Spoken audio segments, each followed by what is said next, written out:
Welcome, Joy. We are not going to keep her here for long. She's already been waiting, so I want to release her at least go enjoy a weekend in the next 1 hour. Welcome, Soul Foods. Lily, nice to see you. How you doing? How is Germany?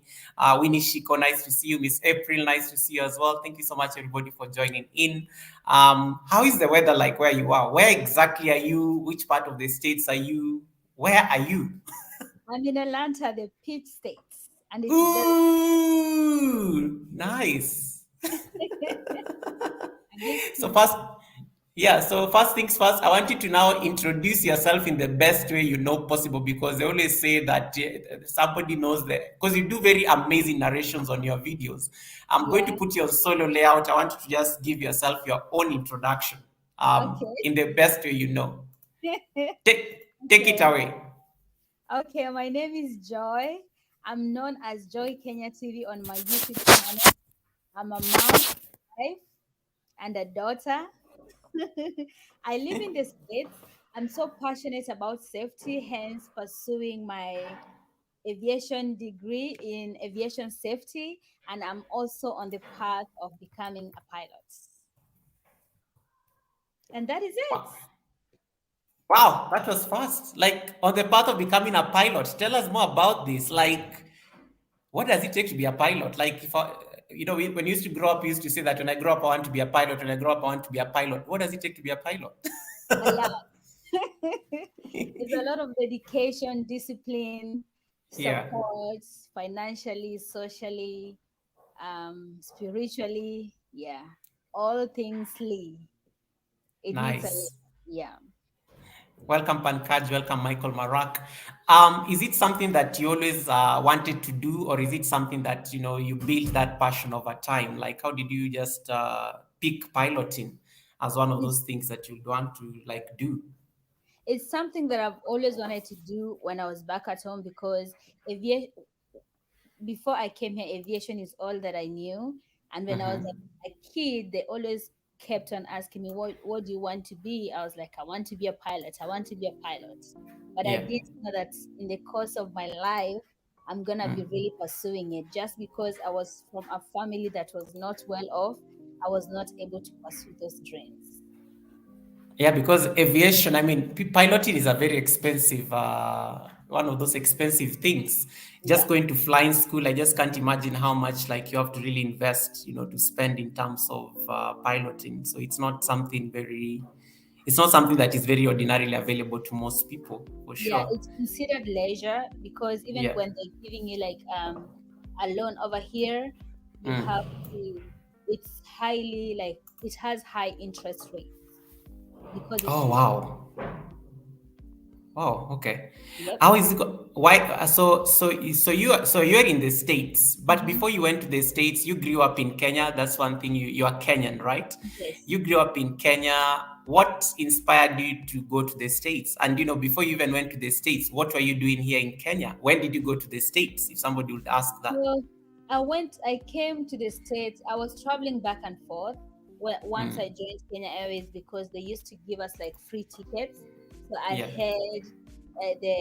I had the leisure or the accessibility for me to travel the world like back Yes. and forth. But US is where my heart felt, and from Uh there huh. I was dating someone in here before I moved, but Uh we huh. broke up. Right now we're not together, so we broke up.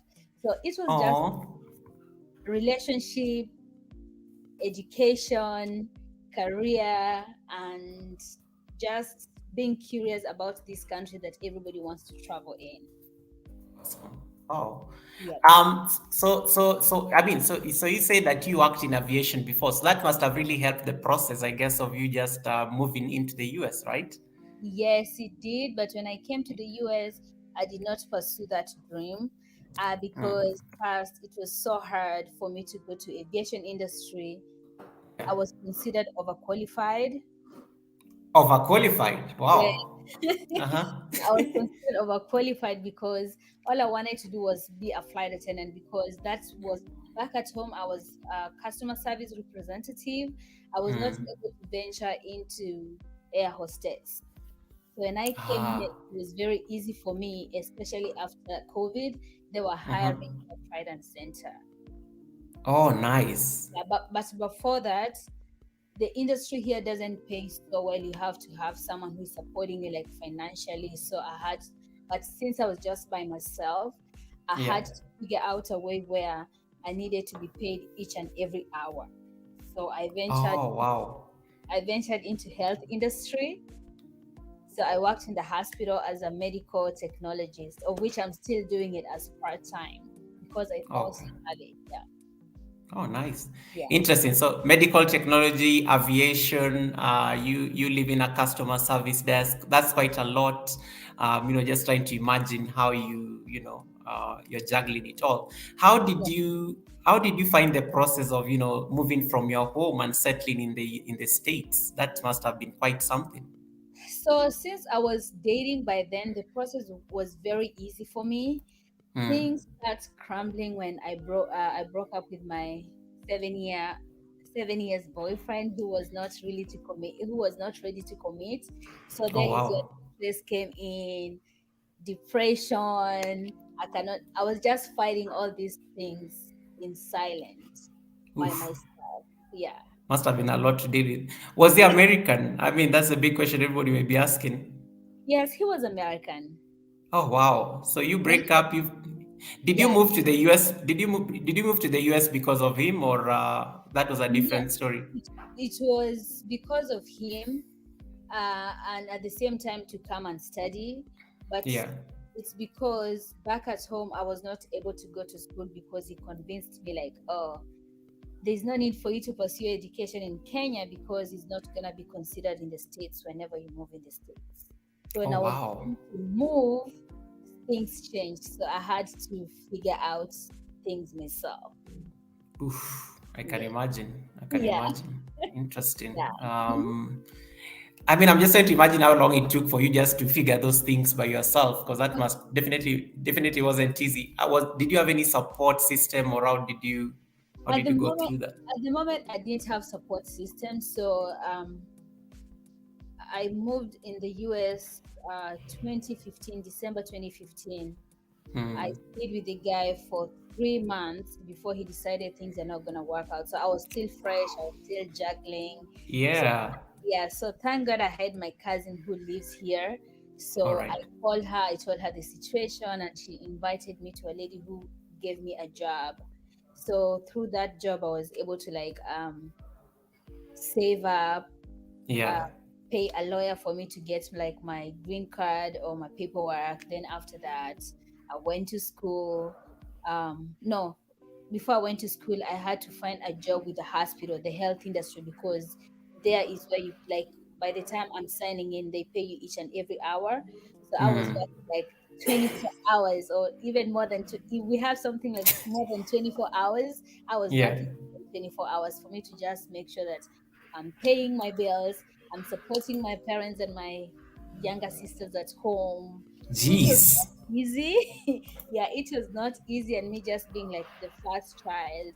My dad Yeah. works in the army, so he was out all the time. So my mom is a housewife, so I had to also help my mom. My sister Yeah. was very expensive school, so I had to be sending school fees all the time. It was not easy, but at the end of it all, I felt like most of the time whenever I work under pressure, I thrive. Yeah. So there is where I see character. I love that. I love that. You work under pressure, you thrive. That's Yes, amazing. That's yeah. amazing. Hmm. Um, so you get in. Nice to see you, everyone. So you get in, and you get at least a soft landing, courtesy of that amazing lady who gave you something to do. Yeah, Um, how many? I mean, I'm just trying to, before you really found your footing and you're still struggling, because we are from Africa. Black tax is very real because you have to yeah, send money back home. You have to yeah, support your relatives. yeah. I mean, I'm just trying to imagine how long it took for you just to find your own stability before you start So actually now. actually, it took me more than 2 years. That's what I can Oof. say. Yeah, it Yeah. took me more than 2 years because um the lady I was working for, I was able to like work for her and stay in her house. So I was not Hmm. paying like bills. So that Oh, saved phew. a lot. Yeah. Then after that, at times I had to save for me to buy my car. So once I got my car, I decided like, okay, I can start something. So I Yeah. stayed in my car for few months, like staying in the car and going to work. Yeah. Then after that, there's this lady who is Kenyan. She Yeah. did invite me in her home, and she had like a basement. So I went and stayed in her basement, and Wow. I was able to like give her like monthly payments before I can like do it Yeah. myself. So after that, I secured myself like two jobs. So I was working like two jobs. I finished this job, I'm going to this other job. I'm done with this job, I'm going to this other job. So Mm. I managed to juggle all those two jobs together. Then my son is here. Oh, to say So hi to him.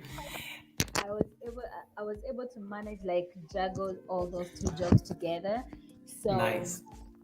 to a point that now my paycheck was a little bit better, because in the States it's different. It's not like back at home where you can just go somewhere. As long as you have money, you can get whatever you want.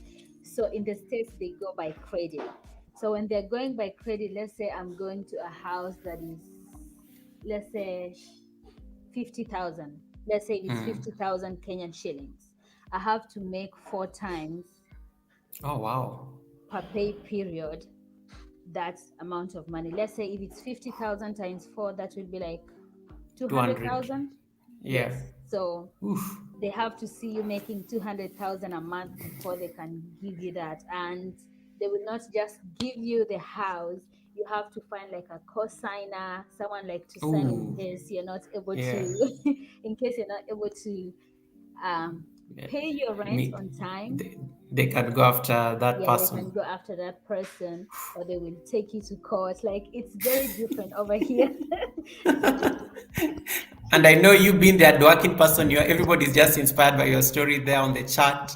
You've Yeah, been, Kenyans have this pride that there is no way you're going to allow somebody to take responsibility for your bills. So I can yeah, imagine there is no way you're going to allow somebody to be taken to court because you couldn't pay your rent or something. yeah. So, Yeah, so here there is no option. It's either you make it. I'm yeah. sorry. No, it's fine. It's fine. It's fine. We cool. We understand you're a mother, so it's perfectly So fine. it's either you're making it or you're not making it. So I tried my level best. And remember, before that, you also have like car insurance, because Georgia is so vast, it's very big. Yeah. So you cannot depend on Uber taxis, or you cannot depend on Uber taxis or how I lost you there. You're muted. You're muted. You're muted. Uh, can you hear me now? yes, yes, much Yeah. better. So Georgia is so big, so you cannot rely on public transportation, Yeah. Uber or taxis. It's very expensive. So if you hire a taxi here, it runs by seconds, you know.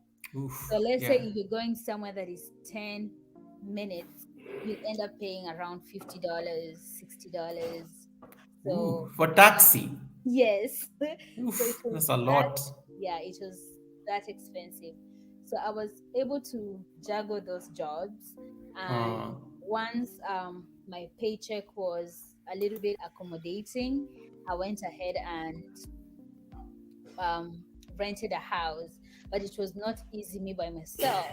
So I had to go ahead and actually, even I didn't want to move.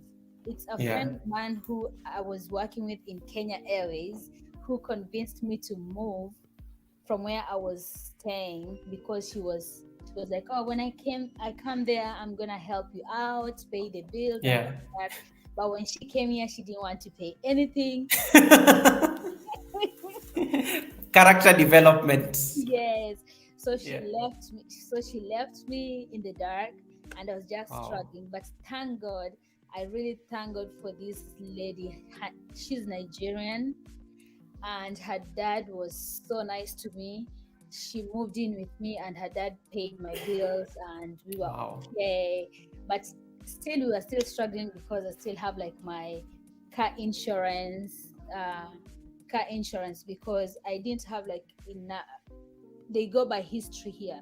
So if you don't Mm-hmm. have enough history of how to drive, you pay higher deductibles. So Oh I was, wow. yeah, so my car was like, I was paying like 700 a month. Um, my car insurance was like almost 500, Can 500, imagine. and I was making like less than that. So I struggled, but through that, I did Uber, I did Lyft, I did everything to make sure Wow. the ends can meet. But I believe God, God always knows someone's character, because Yeah. once my ex boyfriends um, didn't want to commit, and I knew the person I really wanted to be. When I moved to his house, I was like, by the time you hear of me or I come back, or I didn't even say it when I come back, by the time you hear of me, I'll be a successful person. So it Amen to didn't that. take, Yeah. yes. So immediately I moved to my house. I met that lady. We were just rolling life together. Yeah. Um, as friends. She became my sister. We are still sisters. She calls me big sister because I was responsible for each and every bills. I decided like, okay, so right now I at least I have a job. I can manage to pay my bills. Now Yeah. I want to venture into dating. So I decided to go online dating. But when I was doing online dating, I was going there in I was hurt. So I was Yeah. in mentality like, when I'm going online dating, I'm going to revenge. Yes, I'm going to replace you and you're going to Yeah, see. yeah, Yeah. I'm going to seek, not even replace. I was going to seek revenge so that I can treat men the way I was treated. I was like, okay, so Whoa. Wow. if you're a man, and because I had played all like the wifely duties, and I didn't get anything from it. So I was like, so someone is gonna come and date me. If you're not helping me financially, emotionally, I'm not, Mm. especially I was more of financial side, because that is the time I was struggling. So I was like, if you're not gonna help me financially, I'm not even going to invite you in my house. Like, I'm not even gonna greet you. But dating here is very different. Yeah. Dating here is very different, because it's, people don't date. People are not serious about dating. They believe Yeah. in hooking up and they're gone. But Yeah. just from where I come from, the culture I'm brought up with, that is not how Yeah. I am. So most of the time I will be meeting men, then they'll be like, okay, they'll take my number, then they'll be like, okay, can you meet me at 10 p.m.? I'm like, I'm not meeting you at 10 p.m. What am I doing at 10 p.m.? I'll be At like, night, yeah. yes, I'm like, no, I'm not coming to meet you at 10 p.m. Like, I need someone who's a gentleman, who you're gonna invite me for lunch, for breakfast, for Yeah. brunch. I don't want like those weird hours. So I was like, I'm not going to meet you at 10. I need someone I can have a conversation with, because for me, it's not all about Mm. hooking up. I'm looking for a long time relationship. So I started giving out like the ultimatums, like, if you're not meeting me when the sun is out, then I'm not the girl for you. So I lost so many men because of that. Oof. Can you imagine? I can imagine. Yeah. Wow.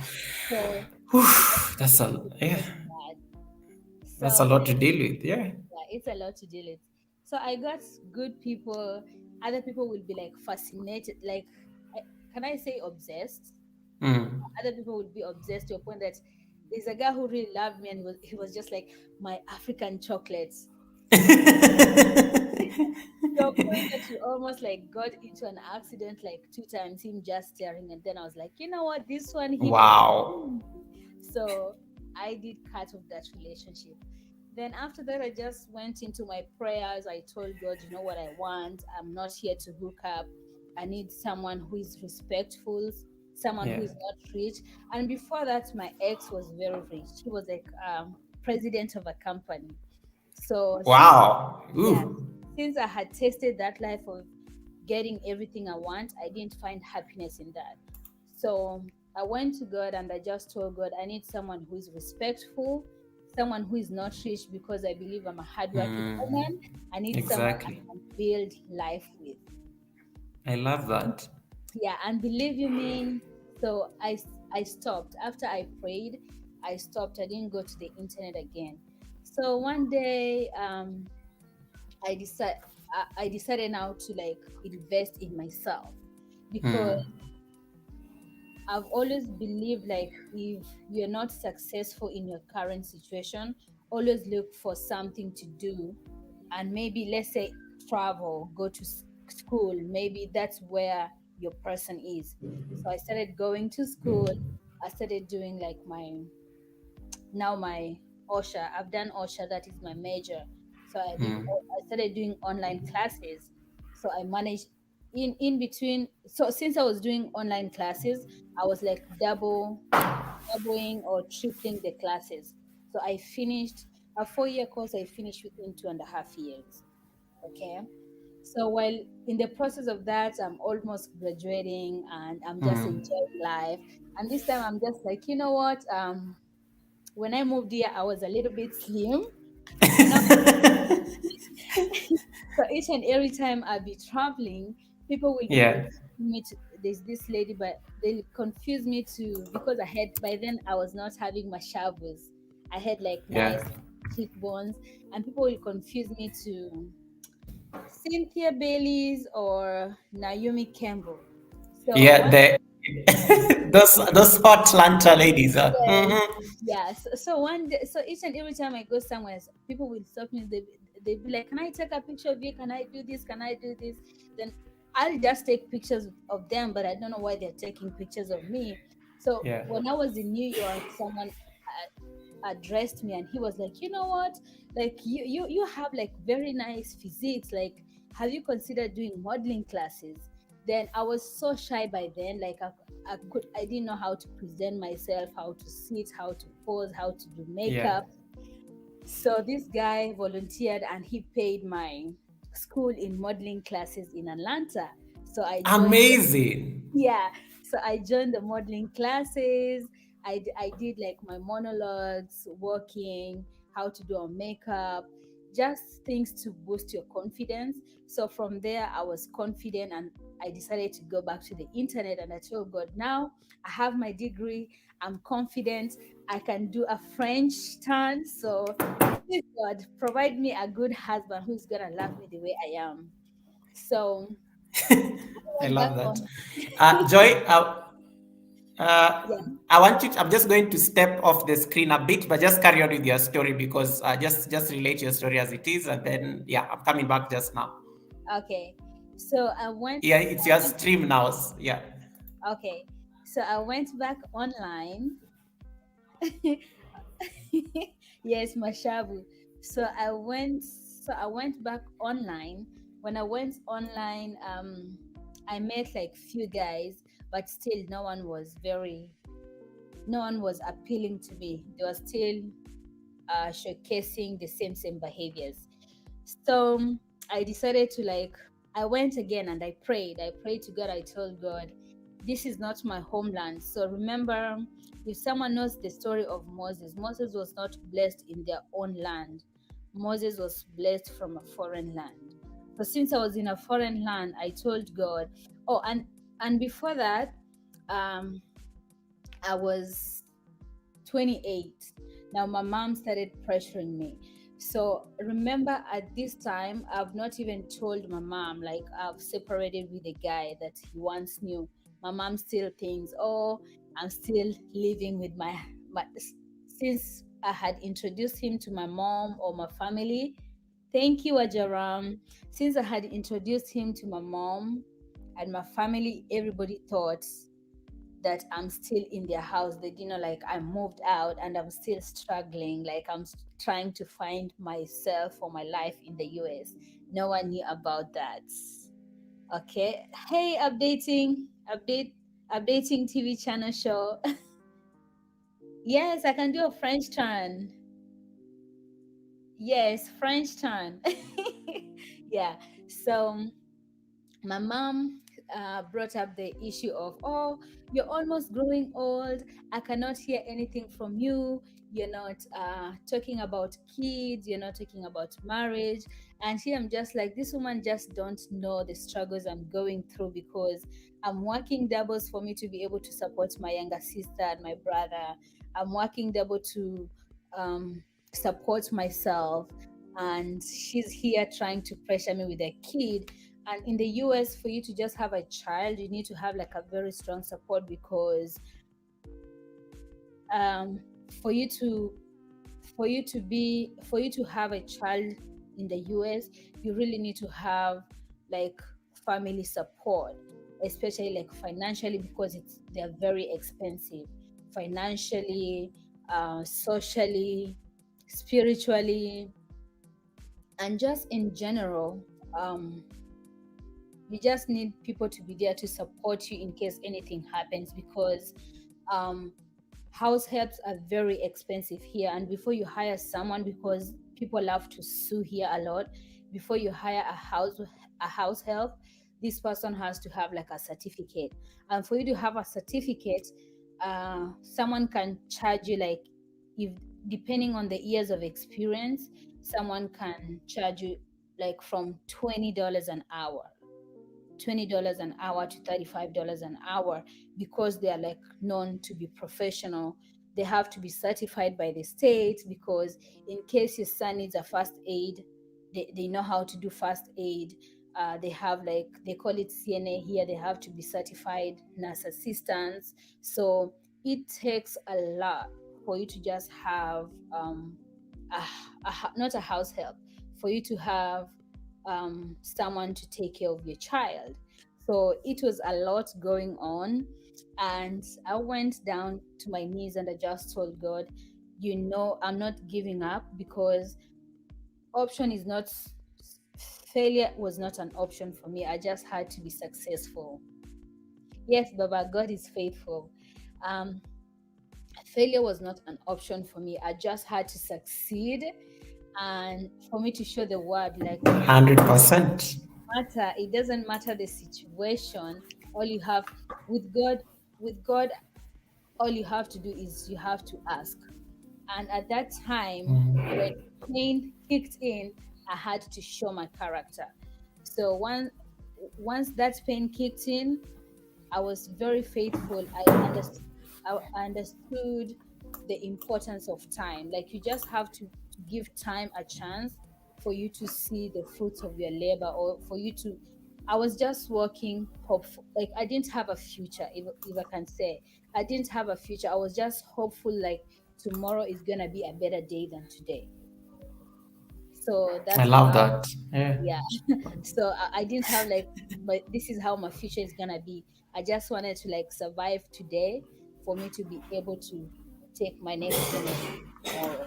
So that's how I survived here, and with the pressure about my mom not even knowing about me, not, because when I left home, they knew I was still in my ex-boyfriend's house. So she was, Wow. that's where They the knew trust. him. They knew him, yeah? Yeah, they knew him. They knew him because, Oh, yeah, he had met my parents and all that. So that's when my mom started the pressure of, you're almost 28, where is the baby, you're not talking about marriage, you're not doing about this. But I'm just like, this woman doesn't know, like, I'm homeless, like, I'm sleeping in my car, I don't have a place to stay. jeez. Yeah. So after that, I went back to my knees. I told God, I'm not go like, even if I go back, like, I'm trying my best. I know this is not my land. Bless me the way you blessed Moses. So the next day I went back online. So when I went back online, I wrote my nice script. I was like, hey, this and this from Kenya.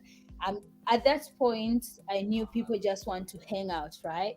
So I went and was like, I'm just looking for someone to take me to, because I was so much indoors. I was so bored.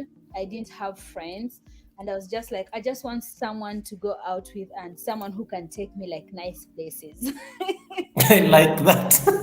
So I want you to hold this. I want you to hold this thought. We are going to take a short commercial break, and Okay. then we will come back to it. So I'm going to call you on WhatsApp just now. So Okay. guys, hold it here. I'm just going to promote my channel members as we take a commercial break. Joy will be back shortly. So thank you so Okay. much. All Okay. right. You get some water. Attend to Michael if you need to, because I know Michael wants your attention there. I will get My, back to you shortly. Michael is Oh, you. coming. Oh, nice, nice, nice, nice. So, okay, I'm giving you a call shortly on WhatsApp just for some housekeeping, and then we can have this conversation continue. Okay. All right.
We are back. We are back. We are back. We are back. Thank you so much, guys, for keeping us company. Joy, are you there? Yeah, I'm here.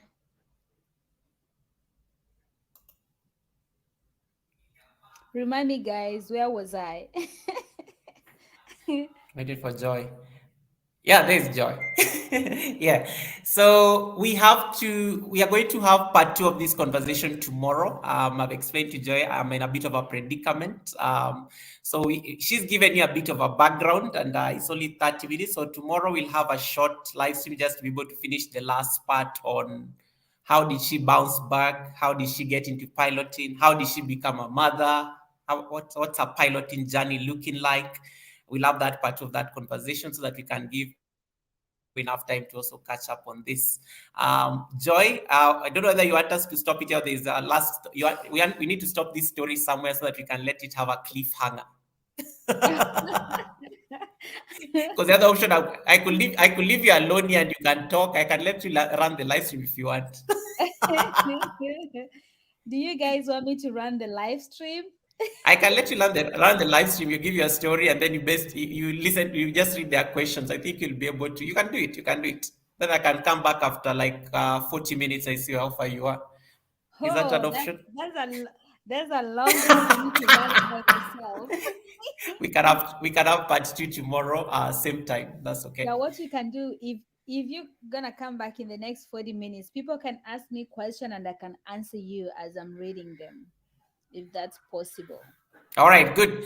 Everybody wants you to run the live stream, so I'm going to let you run the live stream. Promote yourself. Of course, you know the safe words. Then I will see you. I will see you in about 30 or 40 minutes. Okay. Yeah. So I'll leave you alone. Just let's see how you can run this. I'll be with you guys in a bit. So Joy will take over for now. Gives me enough time to get somewhere, attend to an emergency, and then I'll be Okay, guys, you can ask me question. Where was I at? Someone remind me, where was my last thoughts? Omar's happy to see you. I'm happy to see you too, Omar.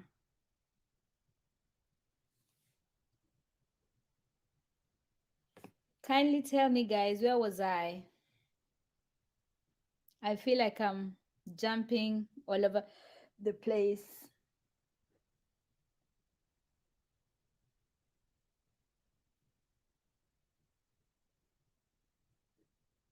So as a way, okay, happy to see you too. Okay, so um, where was I at? Someone please remind me where I was at. Just put her on solo. She. Oh, thank you, twin brother. I'm nervous. Okay, so this is what I would like to tell you guys. Uh, Huh? You're looking for someone to take you in. Okay, yeah. So thank you, official Anne. So I went on and I was just like, I'm looking for someone to take me to nice places because at this point I didn't have friends and I just want to explore this magical USA city. Okay. So I kept on going to the I kept on going to like different dating sites for me to figure out who is worth it and who is not worth it, and who is not worth it. So what I did was I had to go back to my old habits, try to looking for the right guy. So this time round, I thank God had my prayers. And when I said the prayer of Moses, remember Moses was not blessed in his own land.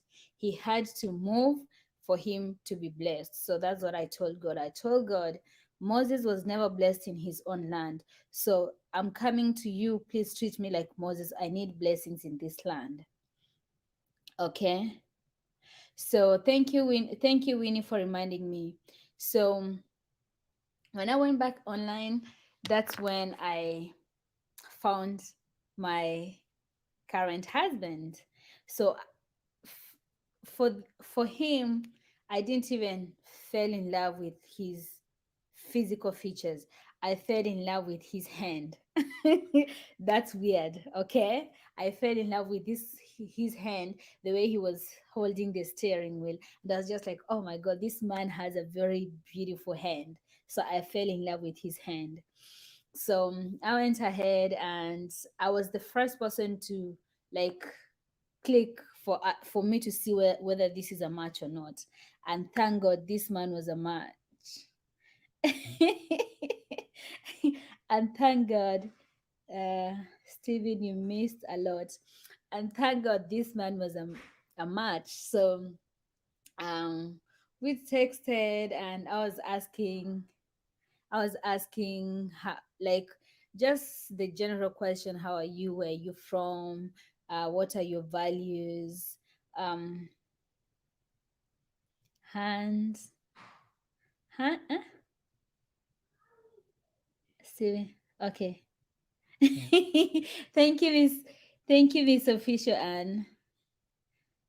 Okay, Samuel Travella. Okay, so general questions. I was like, w- what do you believe in? What are your values? How have you been brought up? So, but by that time, by by that time, um, we talked for like, I think we did chat. We did chat back and forth for like a week before we can exchange numbers. So after that, we did exchange numbers. So once we exchanged numbers, it took him like a week. I'm sorry, my son is in the house. I don't understand what they're doing here. So hey Samuel. Um s- so I took his number, we exchanged, we started talking. Then after that, it came to a point like we were just talking about what we were doing, what he was doing. At this point, that was a perfect time. And when I say like you have to give time, you have to, like, God's time is the best thing. That sorry, God's time is the best.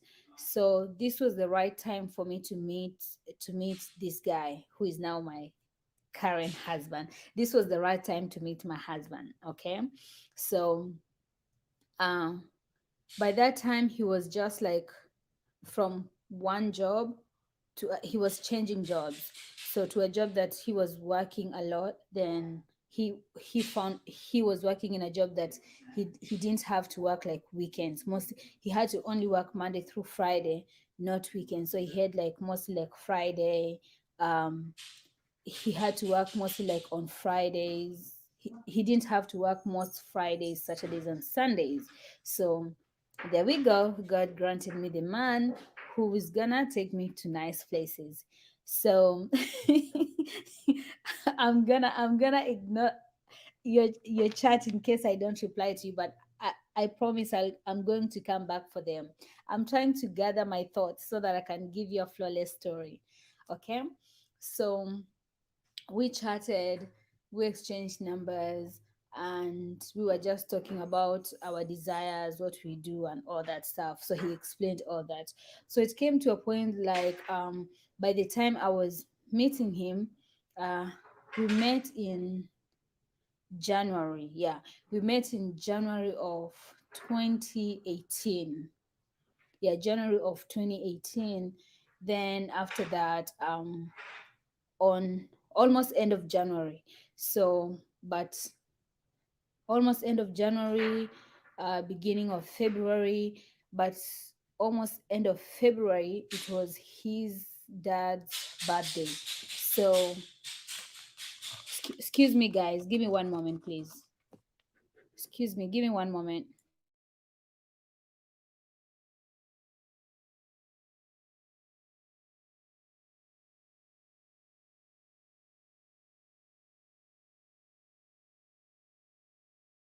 So, it was big end of January, beginning of February. So by the time I was meeting him, mostly they have a tradition like, if someone has a birthday in their family, they have to do something.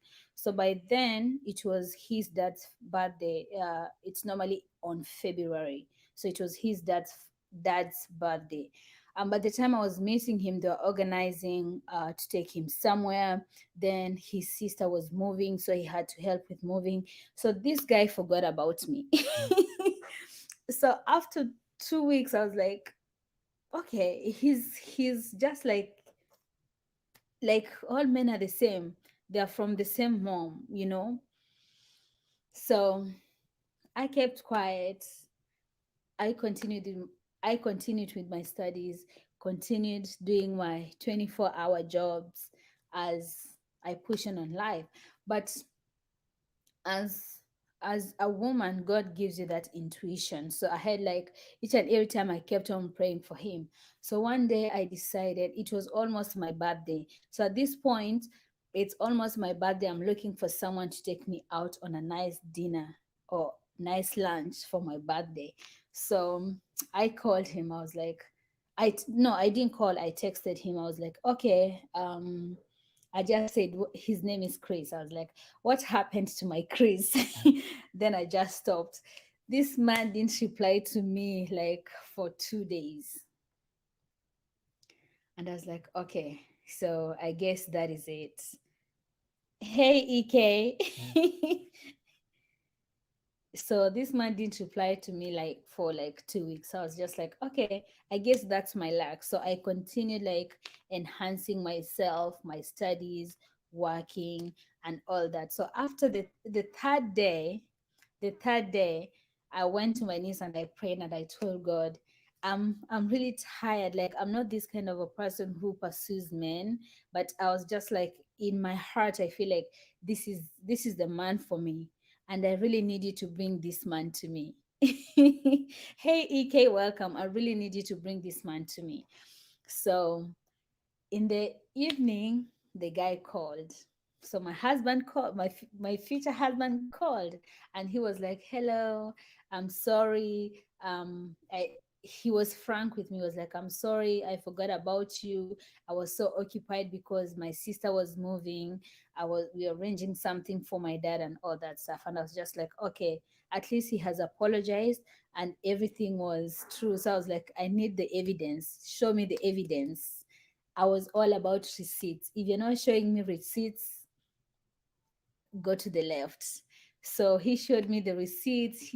The good thing with him, he was communicating, like immediately we started like having an active talk. He will be communicating and sending me receipts, you know. So that is what I loved about him. That's what I loved about him. So he came, so he decided to take me out for dinner. Yeah, for dinner. So I was like, okay, why did you just pick dinner, why not lunch? At this point, I'm so skeptical because each and every time I'm meeting a man, they want to meet me at 10 p.m, 11 a.m, and not so. If you're meeting me those wee hours, it means I'm not gonna make it to work, so I need you to give me money to cater for my bills. And that was considered, I don't want to say the word. So I used to refuse those kinds of dates. So I told him my situation. I was like, look, I'm looking for someone to have good time with, like someone who can take me to nice places. Summer is here. My birthday is coming up. I need someone to take me out for my birthday. So things like that. So, and at this point, I was super. I think I didn't have any shame. I didn't have any shame on asking what I need because I was over the situation of trying to play safe. At this point, I was not even playing safe. It's either you're giving me what I want or get out. You're doing this for me or get out. So he was very patient with me. He was very understanding. He was super attentive to details, and he was listening each and every time I was talking to him.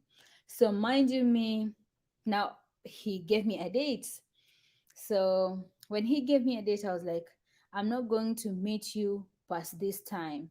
It's either you have to call off your job and come and meet me up early for me to be able to meet up with you, or else if it's past this time, I'm not coming. I'll be going to work because I just called off work to meet you. So this guy called off his work. So I made someone's son call out his job, and this was a new job. So he called off his job to come and meet me. So since I was still hurt, he stood me up. I texted him and he didn't reply 3 days later. So I made him wait for, I believe it was like 1.5 hours, and where he was meeting me was close to my house. And at this point, when I was meeting people, I was like texting my cousin, my friends, giving them the location, sending them pictures in case I get lost. You know who to find. Okay. So that was it, guys. So I met him. uh I made him wait for 1 hour. I thought he was gonna be mad at me. He was not mad at me. And I lied to him like, "Oh, I had just finished. I just got from work. I'm sorry, I kept you waiting, but no, I was home looking pretty. Like I got someone to beat my face up, like give me my eyelashes and all that, so that I can slay for this man." So I slayed for my man. Okay, so once we went, once I met him, he was like, "Okay, you have to choose what do you feel like eating and all that stuff." So I told him, "I'm new on here. I don't know the type of foods you guys eat, so I need you to choose." But I was like, I think I'm gonna choose. So I googled for like the most expensive restaurant. So that's where I told him I wanted to eat. So I went ahead and told him this is where I want to eat. Mind you, me, they brought the menu. I don't even know what is on the menu. So I was busy just asking for something, and I just asked for something basic like burger and fries. So we went, he invited me. Um, we sat down, and at that moment, I was also going through financial problems, Um, so since the lady that I invited here in the US had refused helping me pay the bills, and I was doing it by myself, and by that time I had just received like my evacuation letter. So they want me to get out of the house. They want me to get out of the house, and by then, there's I'm a very giving person. I'm a very giving person. So at work, there's this lady who came to me, and he had just moved to Georgia, but since I know the difficulties and just the random situations that comes with you moving, she came to me and she was like, "Oh, I've not even bought food for my kids. They don't have this." So she was like, "Oh, if you have money, just give it to me, because when they pay us the next period, I'm gonna refund the money back to you." So I gave this lady the money because I was working with this money. I knew she gonna give me the next pay period, which I know it was guaranteed because she was working. This lady didn't want to give me the money. She was like, "What is it?" So she thought like, since I don't have a family here, I'm still young and I don't need that money. So it was chaotic. I had to go to court, take her to court for her to be able to give me my money. So I was just through so many financial problems and roller coasters, and I was just sad in life. So when I met my husband for the first time, everything was coming out of the window. I was I was washing my dirty linens in public. So I told him on how I'm depressed. This lady doesn't want to give me more money. I'm in court. I'm almost being thrown out of school, out of my apartment. My credit card, I'm paying like the highest credit card, like the interest rates for my credit card. So it was a lot. And at this point, I was telling God, I don't care. Like, send me someone who is going to help me. I'm just telling anyone, whoever I find, I'm going to tell him whether he loves me for who I am or not. So, for some reason, I thought this guy is going to go and just leave me there. But he held my hand. He held my hand. He was like, "Just relax. You don't have to worry about this. I'm going to sort it out for you." I cried. I cried like a baby when he said that. First of all, he was just like, "No, everything is gonna." He held my hand and he was like, "Everything is gonna be okay. You don't have to like stress about that." Then I'm just like, "Why You're talking to me so calm. You don't know, like, I'm supposed to be out of this house by tomorrow, and you're just saying everything is gonna be okay." So after that, after we ate, we went to the car, and he wanted to like escort me back at home. And I didn't want him to know where I'm leaving. So I was like, "No, you don't need to escort me back at home. You just call me whenever you need me and give me uh like a location where I can meet you."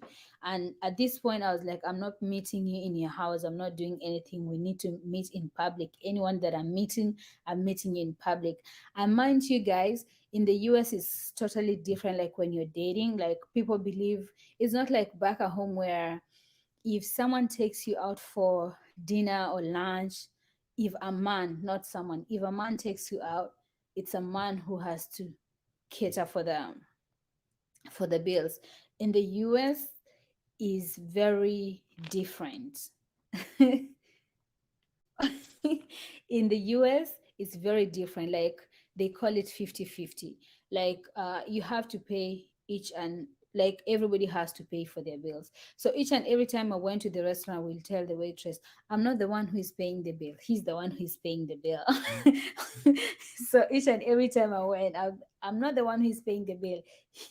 He's the one who is paying the bill. Okay. So I said it out straight in case they say no before I eat. I know that I'm not eating, so we're out of that place. So that is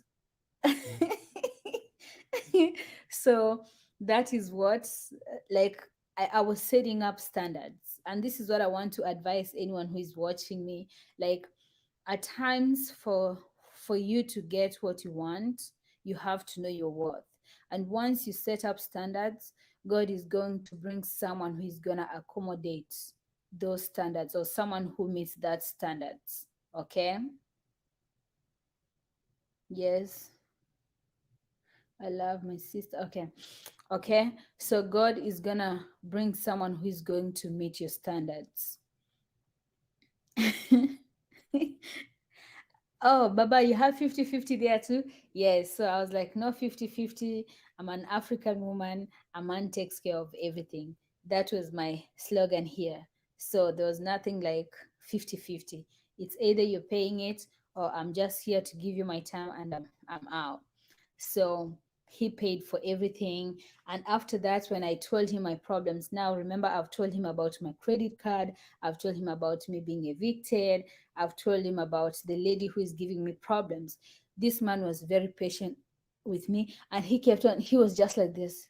He was sitting and just looking at me. And I'm just like, you're not even saying anything. I need you to say something. Like, just tell me something. Like, assure me everything is gonna be okay.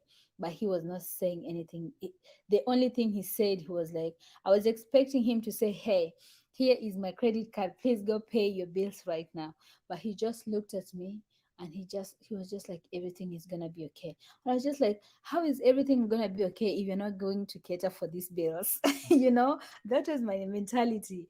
So after that he was like, until now that's how my husband acts. Like you will tell him something but he's not gonna react to it.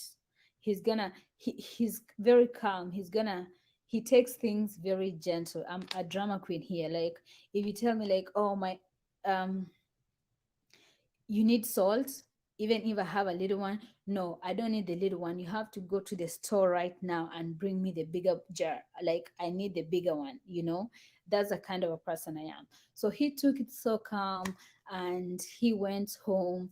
And once he got home, he texted me. He was like, oh my God, I really loved your I really loved how real, how original you are. I just enjoyed watching you laugh because I was just laughing. Even though I'm in trouble, I'm just laughing because I was at a point where sadness was not a choice. Sadness was not a choice. And I told God, I'm not going to go into depression. If other people have in plenty, I just need enough to for my day to go by. So I was at a point where I was like, I'm not going to be sad about the situation. God has to bless me. Okay. That is the point I was at. Um, guys, give me one moment. Let me take some water.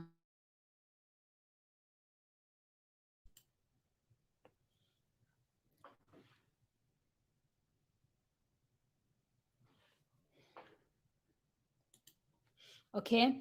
I was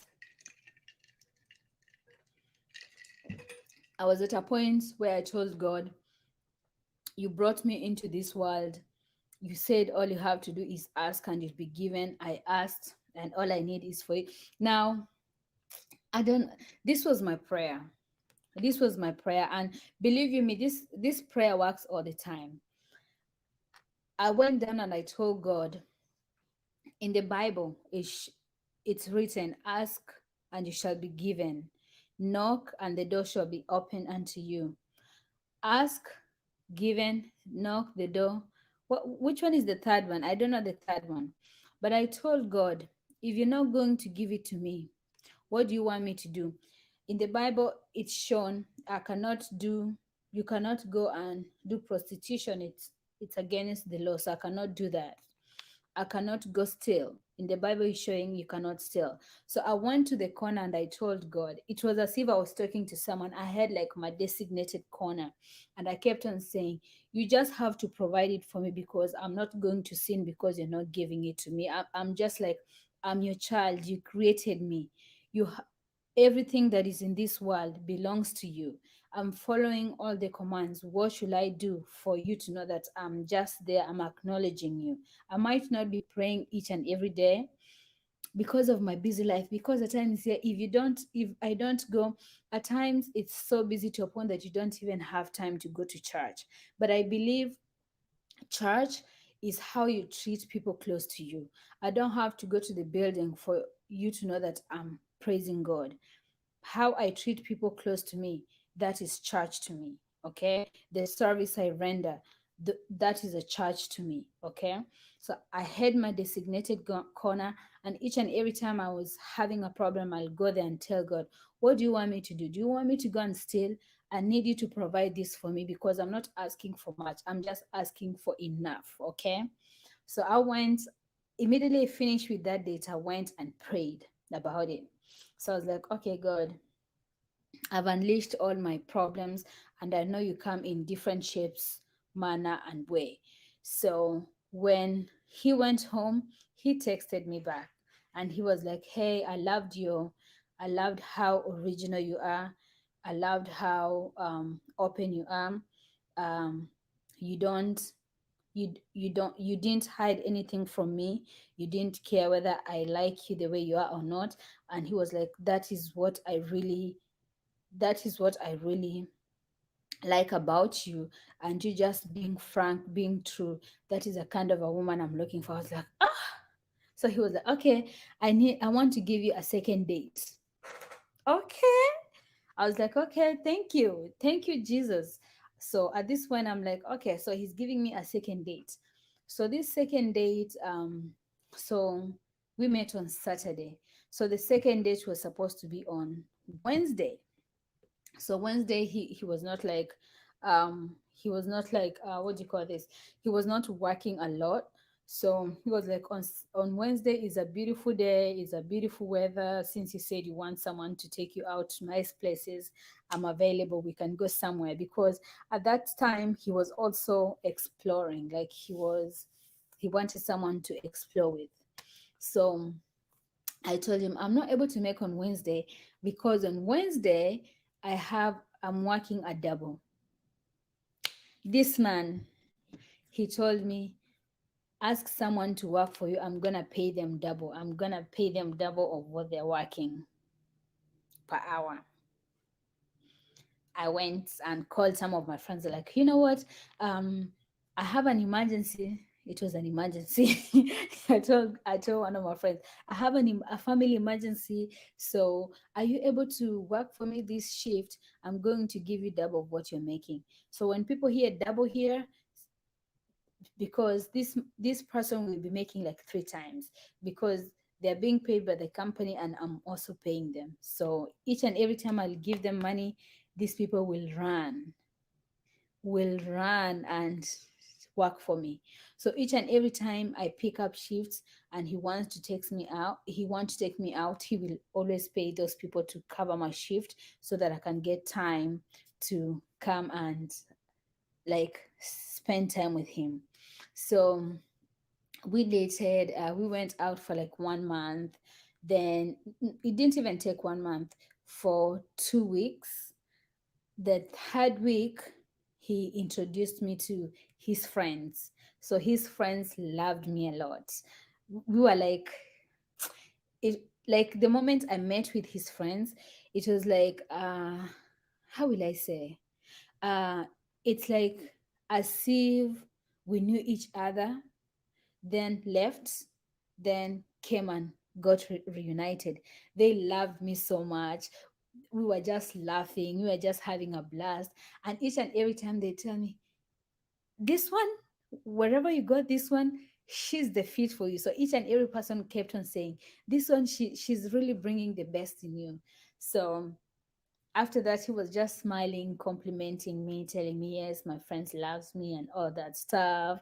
But I want him to tell me the L word, I love you, because that's when I can start telling him more problems so that he can solve my other problems. So after that, he took me to his friends. His friends loved me and all that stuff. And I was just seated one day, and he asked me for like my bank details, how much do I owe.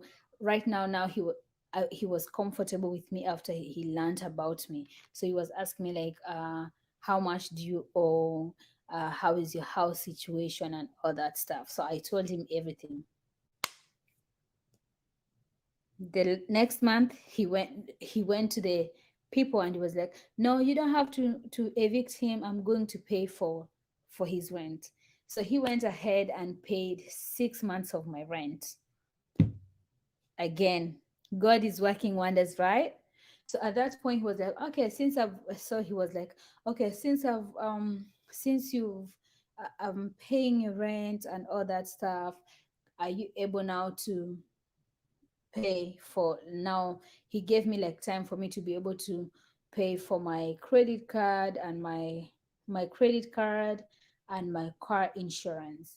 So at that time I was paying insurance so much because I was new in the US and I didn't have history.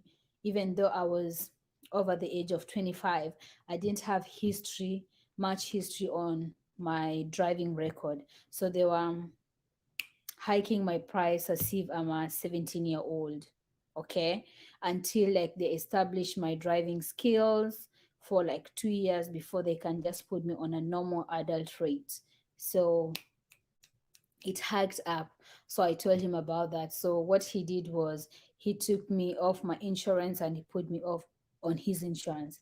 Guys, mind you, me when he put me on his insurance, I was from paying $477 to $95.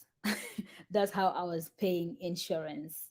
So that was sorted. So it came to a point at this point now, he started asking me like what I'm like my goals, my ambition. He started asking me about my culture, my tradition. So in Atlanta, we have what they call Atlanta Maju, where it's like they host uh, Kenyan traditional cultures and music. So I used to take him there. So we attended one of the events and he loved it. He loved the food. He loved like the attire. He loved everything about African culture. So after that, we went and he was like, oh, I love your culture a lot and I also love the food. So I started like when he came to visit me, used to cook him like Kenyan food and he loved it. So it came to a point where he was living with his sister, but at that point he was saving to buy himself a house. The same thing, I was almost finishing my degree in OSHA. And at that time, since he had paid like most of my debts, I was saving to also buy a house. So at this point, God is working magic for me, and I'm so happy. So after I met his friend, remember after 2 weeks of dating, I met his friends. Then the third week, he took me to I met his brother-in-law first before I met his sister-in-law because his sister-in-law was working out of the state. So after that, I met the brother-in-law, but it is like that illegal meeting, illegal meeting of brother-in-law. So he had to do an official meeting where the sister was there and he introduced me to the sister. So I created a good rapport with them and all that stuff. Then a month later, he called his brother and his wife out of state, so they came and met me again. So now this is like the second brother. So he called the brother, came and met me. So everybody is just asking me question to see whether I'm a good fit for their sibling. Who am I? You should. My modeling skills came in. I was not behaving like a village girl that I am right now. I was very I was very well mannered. I was not shouting. I was very polite. My English was polished. I was saying yes, ma'am, all that stuff, for me to feel welcomed. But I was not pretending, because that is how I am. Like I love being official. I just love being original. I don't like faking. I love being me when you're introducing myself, when I'm introducing myself to someone who is important, even when you're not important. I always try to act um okay or normal. I don't bring out my village characters, okay? So I was I was a good girl, and they're like, yes, this is the one. Like, she's really making you happy. So each and every time, people will be like, yeah, even the aunt. So after that, after I met the brother, now the second month of dating, I met the mom and dad. Talk about grilling. Huh? Hey, they grilled me, but I enjoyed. But when I tell you, remember back at home, I had seen how mother-in-law treat their daughter-in-laws. I can never, even if you give me the entire money in the world, I can never trade my mother-in-law for anyone else. This woman, she loved me. Until now, she still loves me. If I have to call her right now, she will drop everything and come to my aid. Like, like, I can, like, at this point, I'm missing my mom, but the love I got from my husband's family, it was overwhelming. It was overwhelming. At this point, I was crying. Remember, I have my brother here, I have my sister here. They're always welcoming my brother and my sister, taking my brother and my sister out for dinner, buying them presents, uh the birthday gifts. They're always taking. It's amazing. Like, God blessed me with a good family. So I met everybody. So at this point, remember, my mom-in-law is still asking about grandkids. I'm not ready for grandkids. So when I met my husband, for him, I think he was ready to have kids, but I was not, because I was in my mind, I'm still thinking of my financial situation. And I was like, no, you just help me like pay my stuff and all that stuff. So I'm not ready yet. So after that, he was like, no, you don't have to worry about that. So I was Bele. So by the time I know, I was Bele. So then after that, we moved in. Where do you go? We moved in now together. And after that, he held my hand and he was like, just know from now henceforth, you will never lack anything. I will always provide for you. Talk about crying. Yes, each and every time this man talks to me, he always brings out tears. And it's through him I feel like he brought the best in me. And since then, I've never cried. I'm always happy. I can choose today, I want to go to work, I don't want to go to work, and I'll still be okay. He promised me that since we started dating until now. And he's a great partner. He's a God sent man. And from there, I got confident now. I talked to him about my dreams. I was like, okay, so right now we have a child. Oh, so when I noticed, like, when I realized that I was pregnant, I told him, and he was like, oh no, since you're pregnant, there's no way, there's no way our child is gonna there's no way our child is gonna be raised in a rental house. So it was like, so he went to his savings and he took his money, and we went and bought our first house before our child was born. So when I was pregnant, we were just like buying stuff and putting in his mom's house and all that stuff. So immediately we finished, before I gave birth, we already had we closed on our house. So, and guys, to just encourage you, like, no situation is permanent. No situation is permanent. I just know, like, God answers prayer. God is real. All you have to do is ask. All you have to do is ask. And at times, you don't need, because in times of sorrows, in times of trouble, that's when you get to know your real friends, who your real friends are. But at times, during that time, I came to notice, like, most of my wins were in silence, when I was never associated with people, when I didn't have friends. That's when my success came in. So at times, God blesses you individually. God does not want to bless you when you're with other people, because remember, at this point, even when I met my guy, right now I'm not even talking to my cousin, because she knew he was a real person, a good partner for me, but she kept on discouraging me. But since I saw that in her, where I was relying on her, like, when you get someone online, you're excited to tell your friends, oh, I met this kind of a guy, like you're just trying to give out the sense, but someone will just be like, oh no, uh you don't have to trust in online dating. I don't think he loves you, and you've not met this guy. People will be discouraging you. But at times, I always tell people, trust in your intuition. Don't trust what your mom, what your dad is telling. Like, it's good to listen to what your it's good for you to trust. The app is Tinder.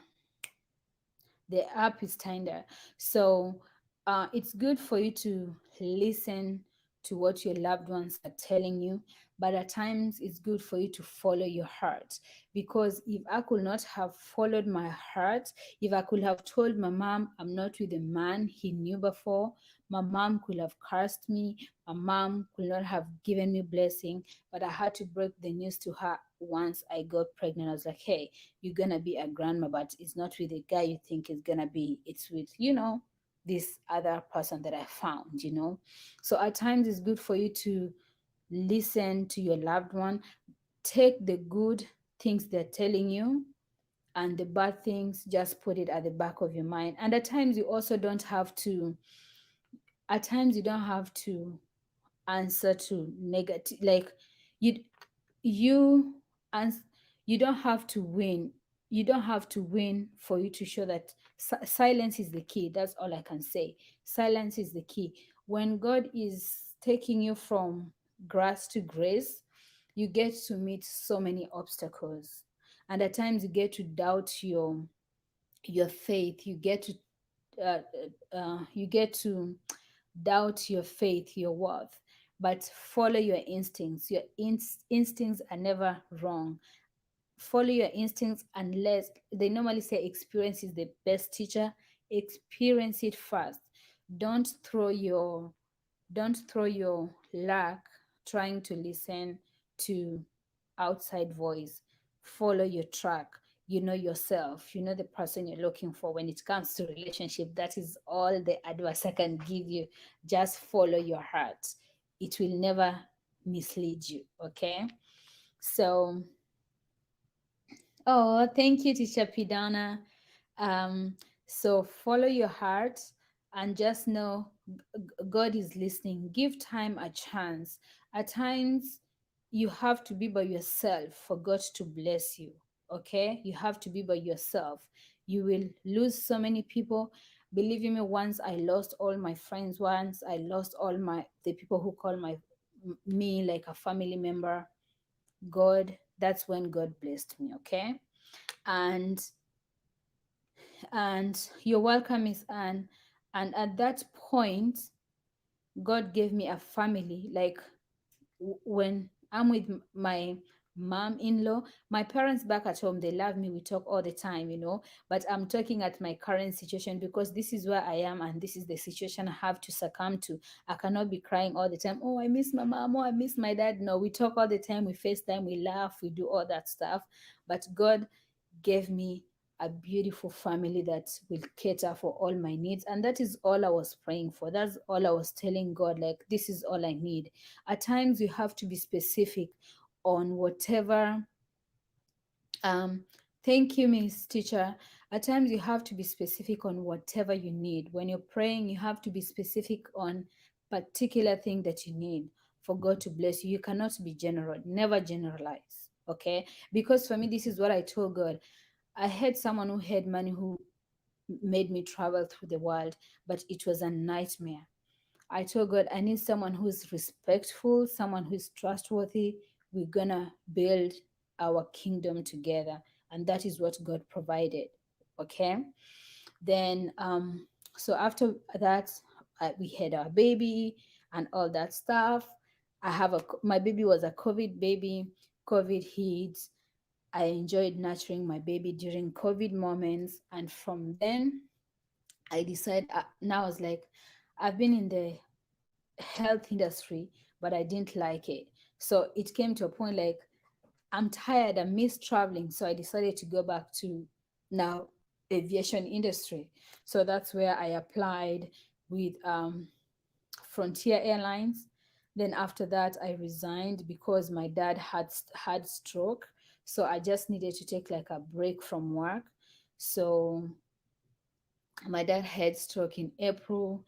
So I took off work for almost like 4 months for me to just calm down because the news were just there. My mom was stressed and all that stuff. I could not travel because of the COVID, and my baby needed shots. Like, so much was going on. But I kept on praying. I kept on telling God, everything is going to be okay. Like, there's nothing you can never defeat. Like, I trust in you. Okay. So after that, my dad is now feeling better. I'm working towards like going back home and just like seeing him, teaching, like helping him through the career I've been in, like the health industry, just to help him out and recover from that. So I was in the health industry since I came here. But after I had my baby, I was just like, I miss traveling. I really want to go back to aviation industry. So I went back to aviation industry. So right now I'm a flight attendant with Delta Connections, and I'm loving it. I'm enjoying every step of it. And after that, I just found myself like, okay, um, in aviation industry, and right now there's shortage of pilots, right? And each and every time I'll find myself going to the cockpit, and these pilots will be like, "Do you know you can make a very nice like pilot?" And I was like, "Yes, that's what I've always been wanting to do, but I'm not able to do it. I'm not able to do it because um, I'm a twin. I'm from a humble background. My mom is not my father was not able to cater for our school and all that. So they started giving me advice. Uh, I started like doing like online studies.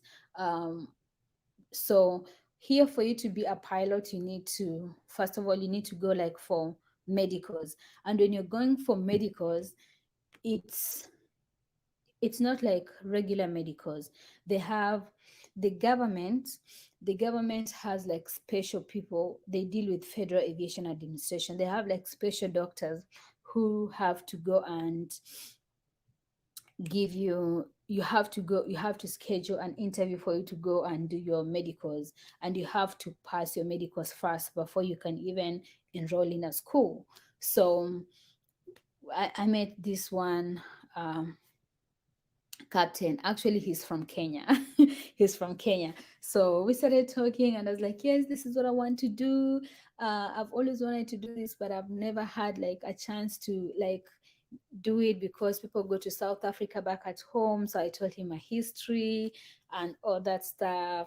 So, and I was like, I'm acquainted with aviation knowledge, and I've done like OSHA. So I, like, my goal is to work with Federal Aviation Administration, where I have to like audit the captains, the flight attendants, but at the same time I want to be able to be flying places, okay? But before I'm gonna do that, I want to go like in corporate level. I want to go to corporate level. So I have to work with an airline first as a pilot for me to attain my hours for the Federal Aviation Administration to be able to hire me.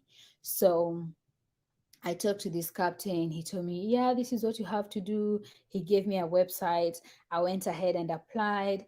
I booked for my medicals. I went for my medicals. So since I'm not yet 35 years old, I can only I'm allowed to take third class degree, but I love going above and beyond because I believe I'm higher than lower, okay? God has always created me to be higher than lower. So I went ahead and did like my first class medical certification, and I passed my medication. So if you do a first class medication, it surpasses the second and the third. So first class is the highest. So I took the highest, I passed my exams, and after that I enrolled in school. I did my first discovery flight and I enjoyed it. I loved each and every part of it.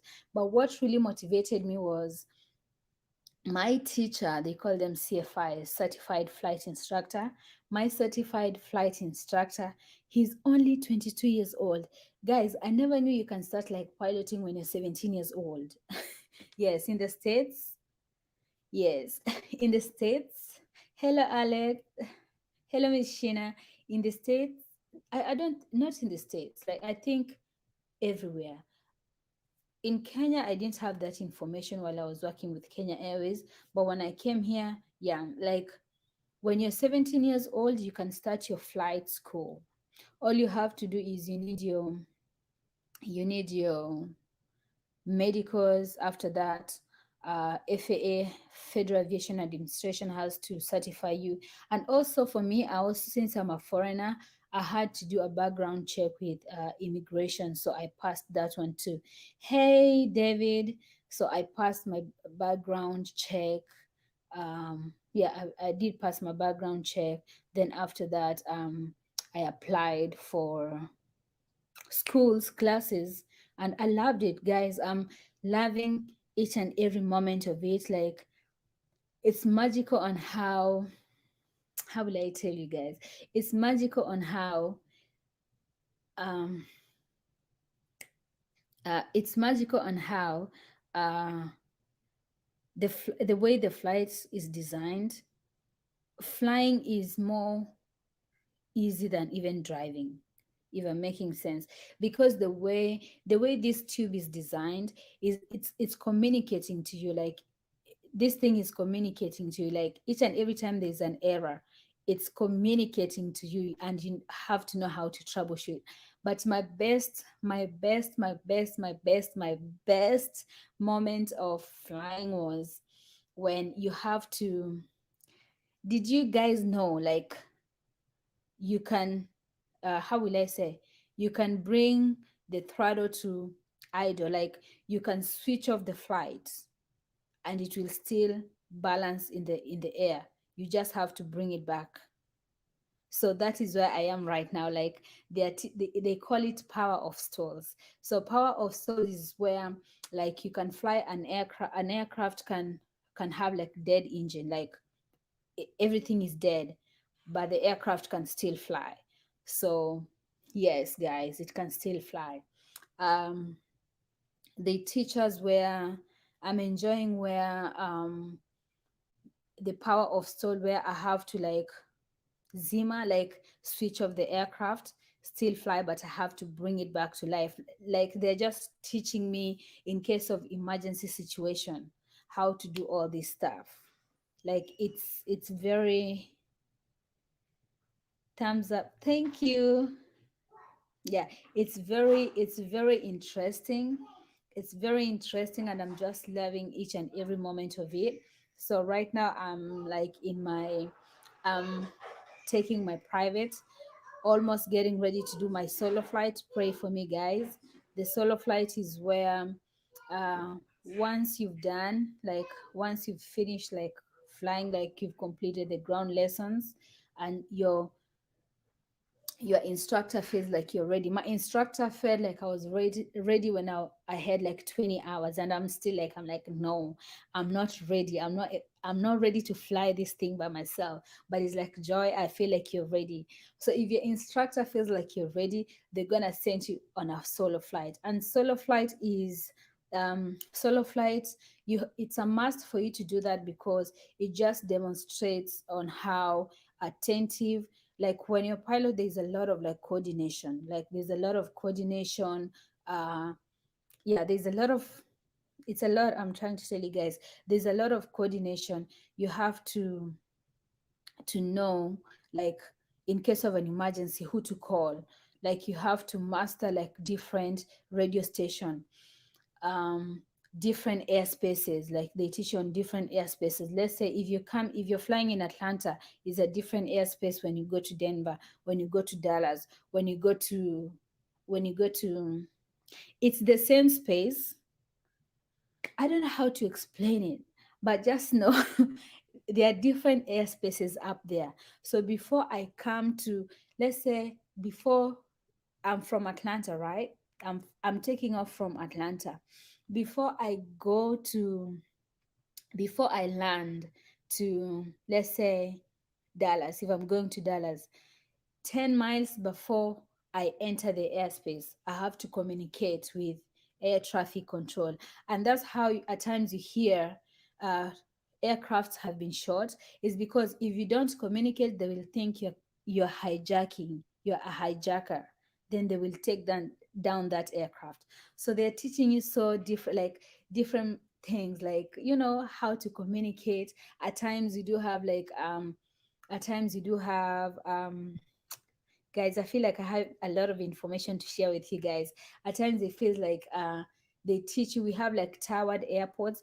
Towered airports, it means like you have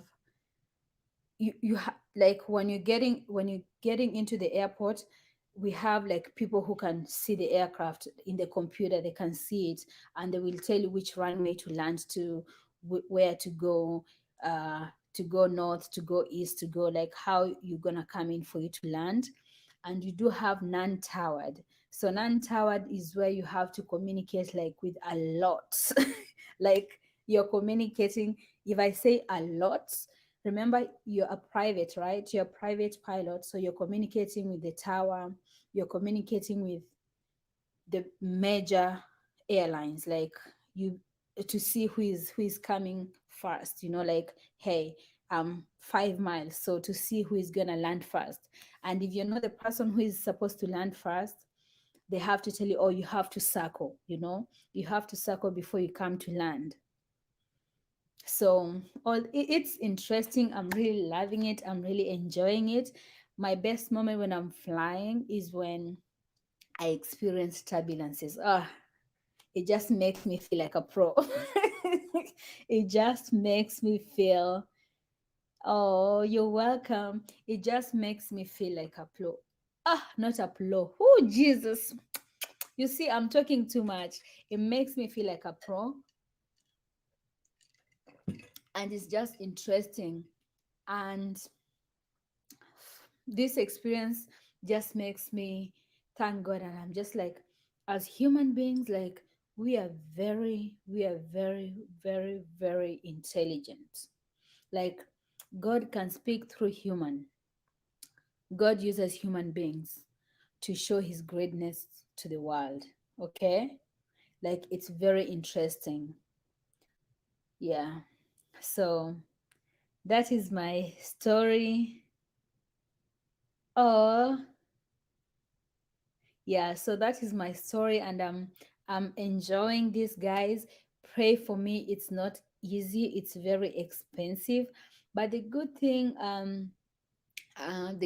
with the US is, um it's expensive, but since I have the support I need, I'm able to do it. and first I had to pray about it first. Okay, I had to pray about it first. uh, so I have to pray about it first.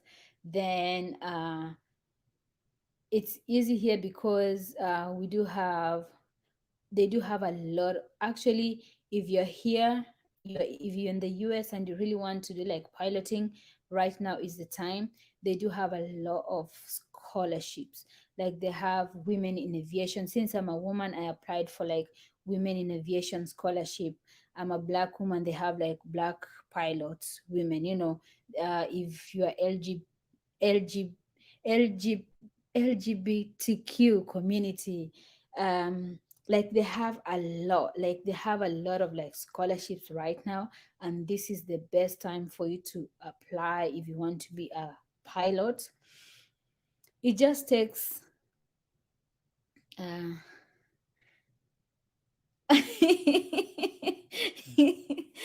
yeah, it's a beautiful time for you to like pursue, especially if you are in the US. This is the beautiful time for you to pursue. They have a lot. I think they have like more than like 30 scholarships going around, you know. And at times, if you're working with a company like Delta, the only thing you need to do, you have to work for them for 2 years. You have to work for them for 2 years.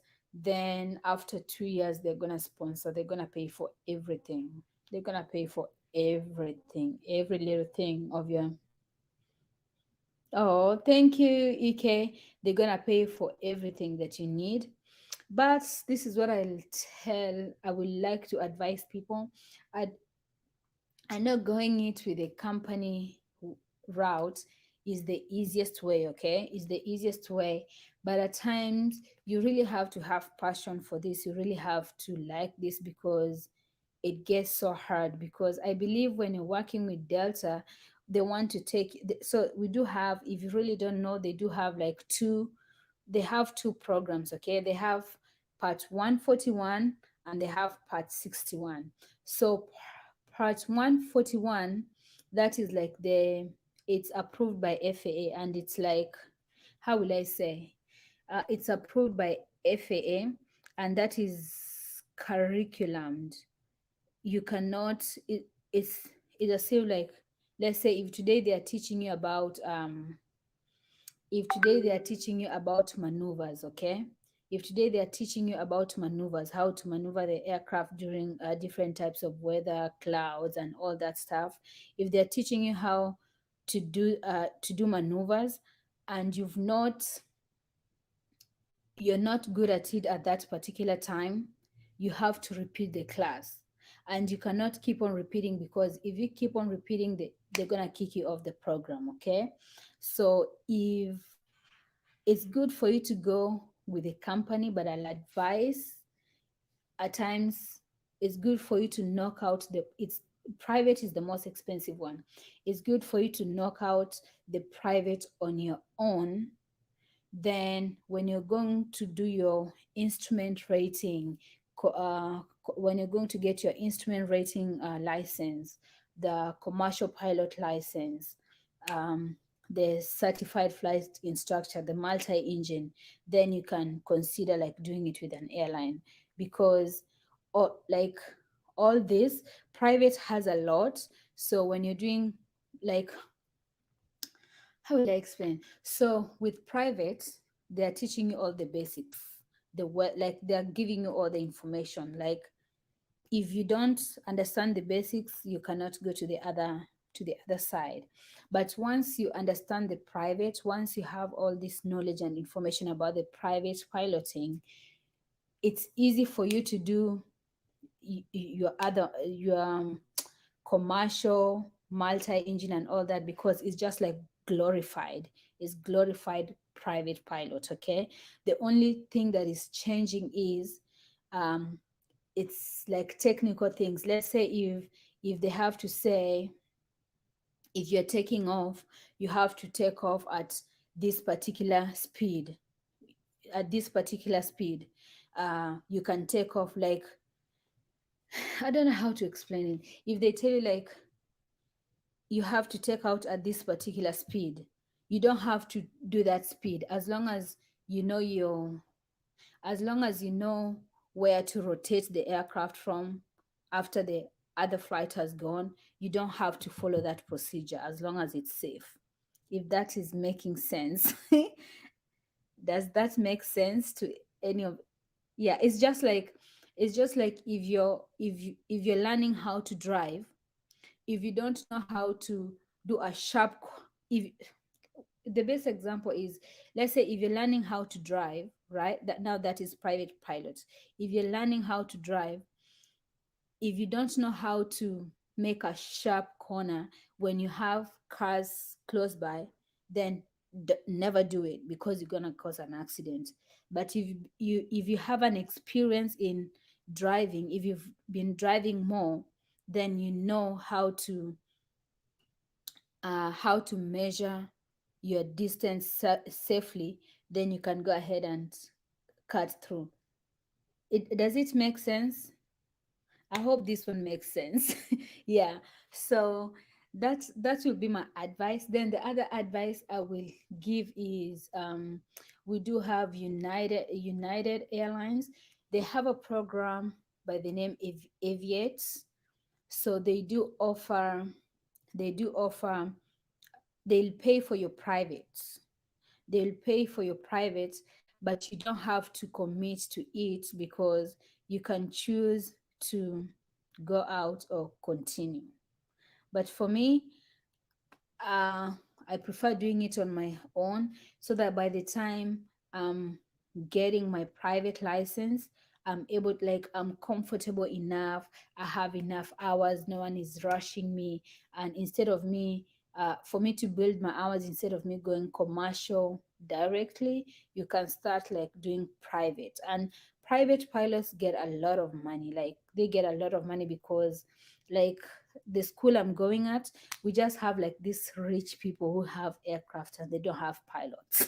And they're gonna pay you for you to just like fly their family around and give you that check.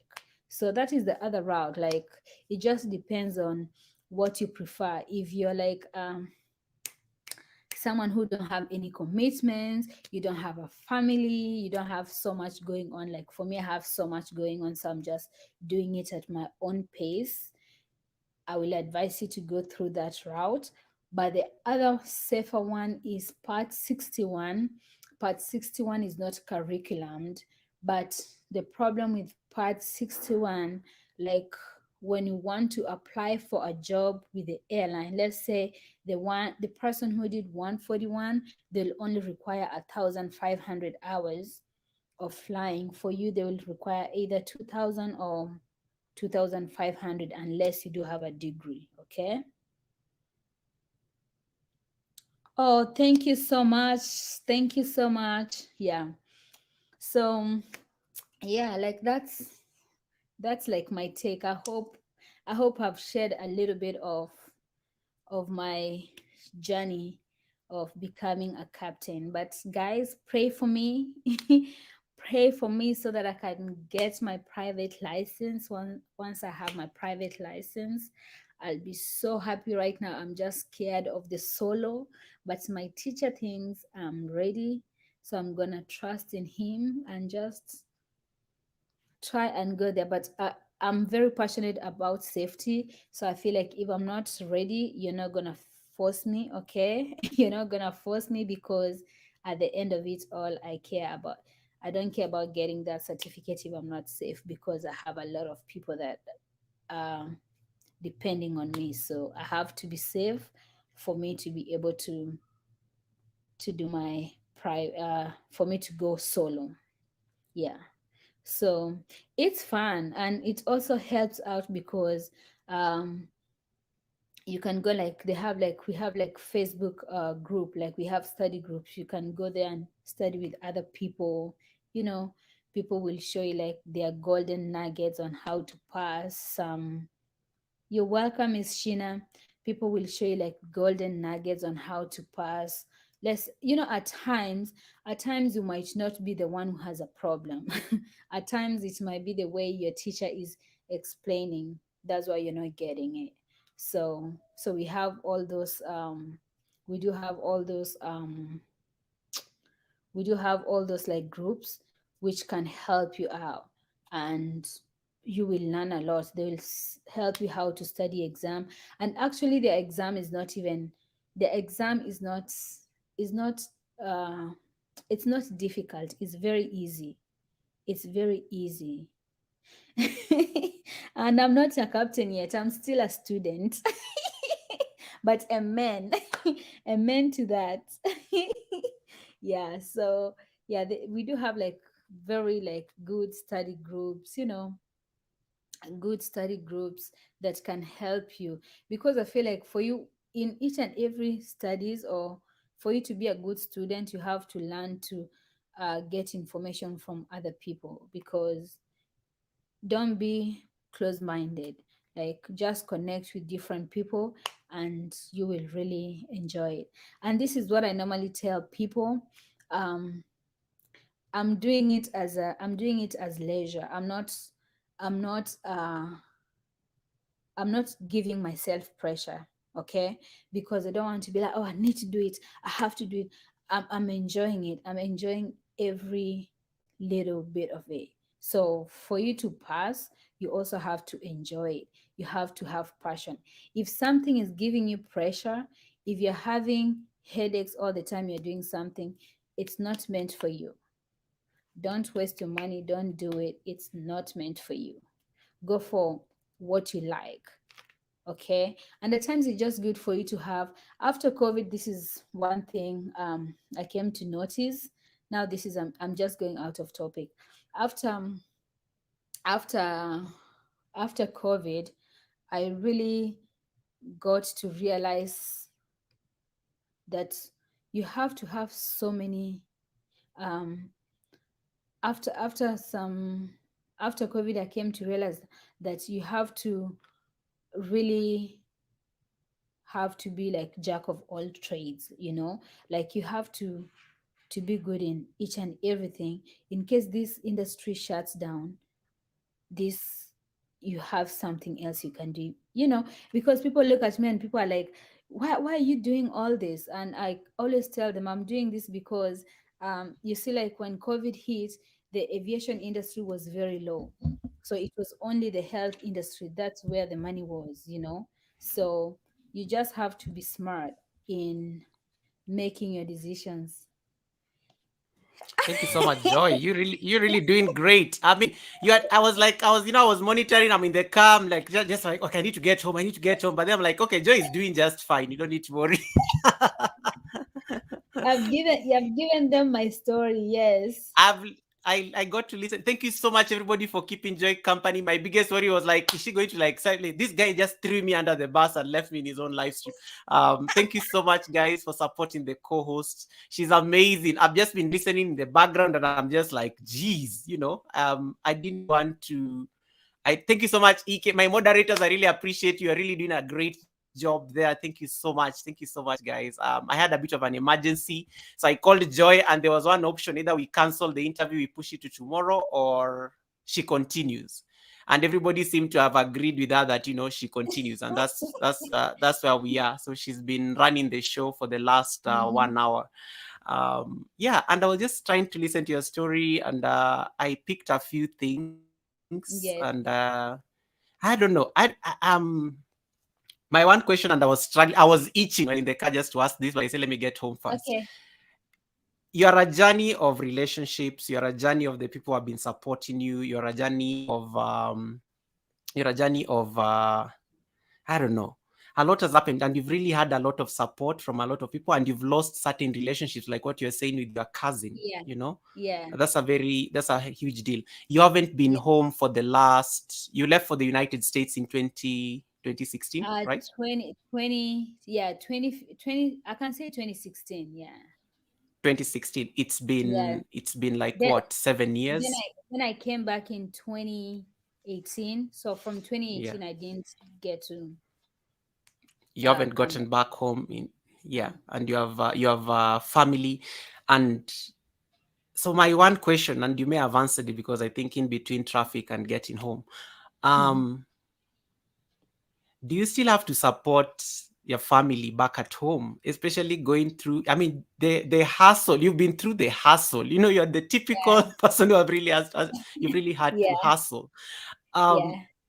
like how is the relationship between you, especially, and your, your family back home, in light Oh, of it's you've gotten you've gotten a baby. They've not seen their, of course, they've seen the baby maybe on video or something like that. yeah.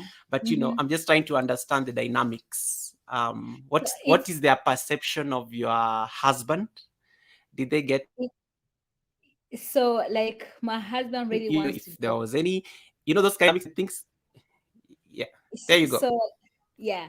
So my husband really wants to go back home. We are just like trying to find like a sweet time for him to like spend more time without losing more time here, because by the time we were Yeah. meeting he was getting a new job, so he has to gain seniority before. So a lot has just been going on, and right now he's in a position where he's able to leave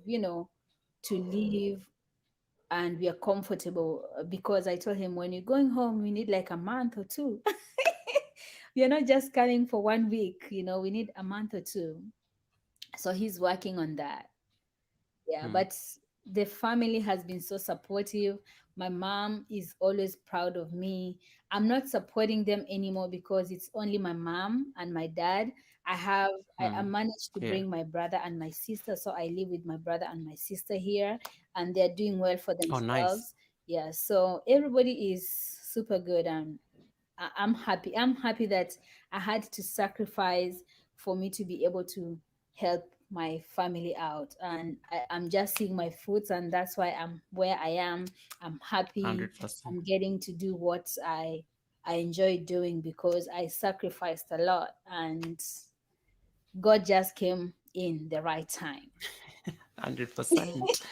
Um, People, I don't know that you told people you have a twin. You have a sweet twin Yeah, sister. no, yeah, I didn't tell them. Yeah, I have a twin sister. Her name is Faith. And actually, funny story about our names. Our mom named us according to the fruits of the Holy Spirit. So when our mom was Ooh. naming us, she was naming us with a motive. So like with my twin sister, her name is Faith. So she was saying like, I named you Faith because each and every time I want, when people look at you each and every time, they find faith in you, they have that faith. So, and she named me Joy. And each and every time she's like, you, because for you, you just look as so you will be laughing all the time. And that's what people keep on telling me. And actually my company calls me, on my badge is written Joyous, but people call me Joyful Joyous. So that is like my Oh, nickname. nice. And my mom was like, each and every time people see you, I want people to be happy. I want you to bring people joy. So my younger sister's name is Mercy. So when she called her, she was like, each and every time when people see you, you have to be very merciful, You have to be merciful, you have to be kind, tender people. And my Mm. brother's name is Joel. He's a prophet. And he was just like, of course you're a prophet, and I just want people to be hopeful and know that everything is okay. So that's how I my love mom named it. us, according to the fruits of the Holy Spirit. And everybody's been mushy on the chat, guys. You guys are not. You are so behaved. When I was just peeping in the chats real quick, and I was like, "You people are so behaved," until I came in. Why you being mushy? Why you want to make some of us cry? We are emotional here. Sheena, nice to see you. David Hunt. Official Maura says God's time is the best. Teacher P Yeah. says Teacher P is my amazing friend all the way from Jamaica. She's solid. She's a very good person. She's all the way in Okay. Jamaica. She says you Yeah. bring joy to a lot, and she's also Yeah. like she's also a mom to a son. Oh, nice. I Thank want you, to Official just Maria. ask another question, and this may be a bit personal. Okay. The cultural aspects of your husband is white, you are Yeah. Kenyan, you are African as they come. Yes. Yeah. You are in Atlanta. You are in Mm-hmm. Atlanta. Mm-hmm. How did you navigate, especially the conversation around race? Because, and I always like have to remember this because when I was studying in South Africa, and there's a time I Yeah. went to Cape Town, and Cape Town Mm-hmm. is purely like very Yeah. white, and Yeah. that Yeah. kind of stuff. Mm-hmm. Mm-hmm. And I remember when I had to get in, maybe to a cafeteria. There's a time I walked in just to go get some coffee, and I remember the security guard at the gate stopped me, and the security guy was like, Are you lost? And then I peeped in. I'm like, I'm going to get coffee. He was hesitant. He was black like me, black skin, everything. Mhm. I get into Mhm. the restaurant. It's purely, of course, I get in there. The owner looks a bit, it's like they're a bit, okay, what does this person want to do? Like, I was kind Yeah, of prejudged, yeah, around yeah, race and stuff. Then I got in there, and of course, the moment I started speaking, they were like, "Oh, he's definitely foreign, so clearly, he's not a local and things like that." yeah. I don't know how you had to navigate, especially things around race, especially in because that is like a very real experience, especially having moved Yeah, from Kenya to go to the yeah, United States. You are dating. You're dating a white guy. Imagine people back at home. Of course, they have their own questions. His yeah, relatives, your yeah, in-laws. How do you like yeah. navigate those relationships? So I really thank God because my mom is this kind of a person. She's gonna bless you as long as you're happy. That's what. That's where I was brought. Oh, Like nice, that's how I was brought. Like as long as you're happy, my parents are gonna bless you, and they're just like love does not know color. Love does not know color, does not know whether you're blind, you're deaf. Love comes in different forms and situations, you know. nice. So, and for me, I'm a proud African. So when you try to, I don't let people like intimidate me, and that's all. Like each and every time someone tries to bring that on me, I'll just be like, I think you have to go mend yourself first before you come talk to me because your heart, where I come from, I've never taught color. You're the only person who is seeing color. As long as you're kind, you're respectful, you can associate with Mm, people. That is the people I respect. So color, status, it I love doesn't that. shake me. You just have to be kind. You have to treat people as human for you to be considered a human being. Yeah. Yeah. Because believe you have met people who are not our skin All color right. and they're just as nasty and salty. So I'm just like, no, like Of you course. get to meet Yeah. someone first before you can judge. So I always cut them off and I show them, like I twirl and I show them Mm. my beautiful skin and all that, and I'm so happy. See me like Twirl girl. 100,000. Yeah. I'll be telling them, no, no, no, no, no, that's not how we behave. This is how we have to do. And thank God, like most, even the family, the friends, they have succumbed to my culture, which is a good thing. Nice. Yeah. Hmm. I love that. I So love that's that. out of the window. What about in the workplace? What In the about in the workplace, workplace? You are a pilot in waiting, yeah. and Pilot, even in training school for yeah. piloting, you're a pilot in waiting. You know the office dynamics in a professional setting. You're a Hmm. woman. You are in a Yeah. predominantly male territory because Yeah. are they going to trust you with such a huge machine? All those Yeah. controls and things like that. How do you Yeah. navigate that, especially around your So, profession? so right now, actually, they are really in the US right now. They're really, if they hear like you're a woman, and especially like women of color, if they hear that you want to pursue piloting, they will support you. You will get all those sponsorship. They're really bagging out for that because you have like women in aviation, black women, butterfly. They call us Yeah, butterfly women. They have all these sponsorships, so they are able to give it to us. So you just yeah. have to go grab. You I just love have that. to go and grab your blessing. And actually, I don't know that this was for me. I've asked Joy this before. Have you been to South Africa? Because South Africa also has very great flying schools. And the first question I asked her when I Yes. met her was, "What made you prefer the US to?" Yeah, carry on. I've I've been to South Africa.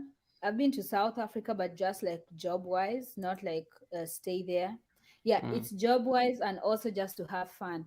And I know most of the pilots from Kenya, they come from South Africa. They take most of our people from South Africa.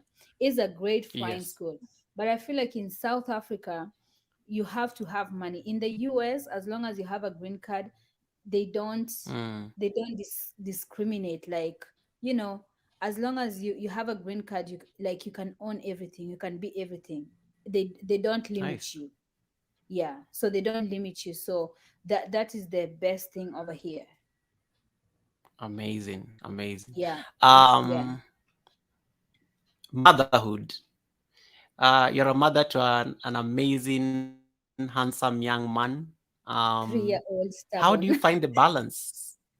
3-year-old, but the boy. I mean, I'm secretly, I'm even shocked how Michael has been very patient the entire time we've been on this live stream, because I've been waiting for him to come and jump on the screen at some point. No, Loki, I've been waiting for him to come and interrupt.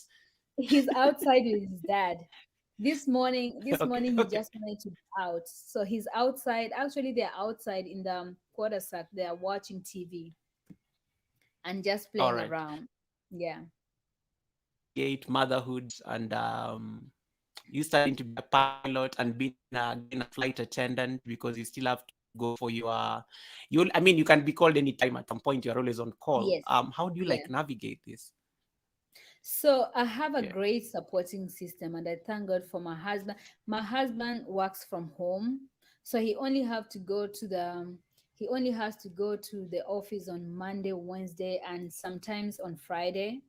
But Nice. his boss is very, like, his job is very, like, they give him a lot of gratitude, and I'm just happy because he when he says I have an emergency, I'm not able to come because Joy has received a calling, like she has to go to the airport, they will release him immediately, you know.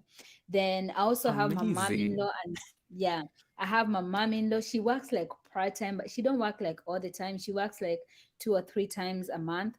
And actually my father-in-law, my sister-in-law has twins. So Oh, my father-in-law didn't have enough time to like see them grow up like in their baby stages. So immediately I gave birth, after a month, my don't father-in-law worry, had, I'll come back to yeah, that question. so she resigned. So he resigned for him to be able to just watch my son grow. So he watches my son most of the time. You have a question there from Laquita from Superfood Parents is asking, where are Mhm. the rest of the children, Joy? Are their brothers and sisters coming? These people, why did they even answer? These people, Laquita, don't you have to be in church or something? These are the drama people now. Okay, answer the question. Laquita, right? Just Yeah, send me Laquita. child support, okay? Just send me child support, and I will give you a Well answered. Even if Nick is you busy send me laughing at child this. These people support, love this kind of questions. Like, I can give you a PayPal number. I can give you a my PayPal information. Once I see the ching ching, the next day I'm announcing. That's a good one. Why is Nightbot? Why is saying bye to people? Thank you so much, Maura. Why is Nightbot saying bye to people? We have not yet. Teacher P is still here. Why is Nightbot Yeah, kicking people out? yeah. That's a good one. That's a good one. That's a good one. No, that's Um, this is the answer. I'm still enjoying. Until now, I've not even, at times when my son comes to me, he'll be like, "Mama, Mama." I'm like, "Oh, I'm someone's mom," you know. Like, it has still not kicked into my mind like I'm someone's mom. So I'm still enjoying him. And right now he's at a place where he's very inquisitive. So everything is just fun. hmm. It's just fun to like go out with him, shop with him, do all these activities. I'm still enjoying him before I can get another stressful situation. Yeah. That's true. And then, yeah, that was a very nice question. Thank you so much, Tasia. Yeah. Um, so yeah, so I like what you said, and there's something you said that when you're telling your story earlier Yeah. about how Yeah. there was a lot of pressure, especially from back at home, for you to Yeah. settle down. Hmm. I mean, there are a lot of people here who may be watching. Maybe they are getting the same pressure from their families, and and things like that. So, how do you like? What advice will you have for them? Because I mean, I'm just trying to imagine the amount of pressure that comes from our African families. I Yeah. would know. How Yeah. did And you I like think, navigate that? Yes, carry on. yeah, and I think I already told them that. I told them like, it's good for you to follow the advice of your loved one. Don't neglect Mm. them, because at times as parents they come from a good place. But if you know, if you're dealing a situation where your parents cannot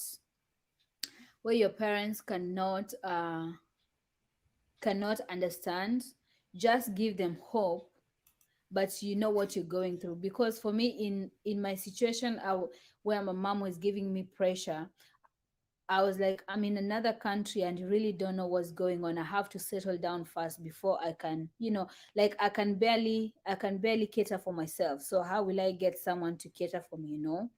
So it's good for you to get advice from your loved one, but only take the good ones. The bad ones, leave them behind. And you have to really know your capabilities. Once you know your capabilities, you know your morals. Like, this is what I normally tell people. Once you're being born by your parents, once the umbilical cord is been cut, they're just there to be your guardians, but you get to make your own decisions. But just make sure that you have to make the right decisions for you. They're there to guide you, but not all the advice that your parents tells you is true. Because for me, if I could have told my mom my situation, she could have been like, oh, come home, or she'll be Come on. worried. But I was just like, for me, it was like failure is not an option. I just have to be successful. So I broke the news to them once I was successful. I was like, this was what was going on. And she felt so bad. She's like, oh, so you've been going Yeah, through all this and you're not telling me and all that stuff. At times parents I just want know. what they want. But just trust in yourself. Just trust in yourself, because your parents have already lived their life. So trust in your Oof, intuition. I love Yep. it. I love it. Hey, Yeah. Farmer Isa, welcome, Farmer Isa. Welcome back again. Yeah. Let me see.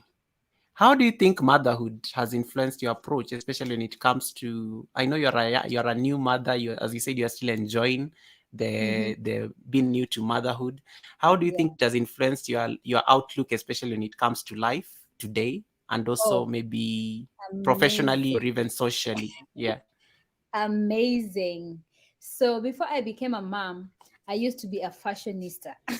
Okay. of course. I used to I be, see. yeah, I used I've seen your Instagram. You have two of them, I guys. You used to can be a tell from her picture on the thumbnail. I She's used to this be a lane there. fashionista. Yes. Like, my hair Carry will on. be sleek, my makeup is sleek. Every month I have new clothes if I'm going somewhere. But it has taught me how to save. Just taking care of someone else, it has taught me to prioritize someone else before my needs. Mhm. And I just feel Oof. like it's true how they normally say, like, when God gives you a child, the child comes with their own plates. Okay. So I was in a place where I was struggling when I was single, but immediately I got pregnant, everything changed. Like, I was not working a lot, but my financial freedom was good. I was getting people who are there to help me. So it has really helped me a lot. And it's such a relief, because I feel like each and every time I'm tired, I feel I'm bored. When I get back home, I have someone who is anticipating to see me, calling me mommy. He loves on me. He hugs me. Like, that's true love. So, and that That's is true. what I anticipate most of the time in my stressful situation. So I love it, because I feel like, okay, I have someone who loves me and is just teaching me how to instead, like, provide for my child what I never have. And it has taught me how to save, because when I met my husband, I never knew how to save. And my husband was like, oh, immediately the child was born. Now we started like saving, like each and every month he's saving for his future. So it has taught me, Yeah. like, oh, I take my son as a bill. So when I'm paying for this other bill, my son is paying for a bill. So it has really changed my life totally, and I'm loving it for the better. I love that. And guys, if you're Yeah. wondering who we are talking about, you can check Joy's son out. Joy's link is pinned up there on the pinned link. You can check her channel out there, and then you'll see the amazing. That boy is so adorable. I like when they're having their own conversations. You can barely understand what Michael is saying, but somehow Joy can. They are speaking their own language. Mother and son are just Yeah. having their own conversation.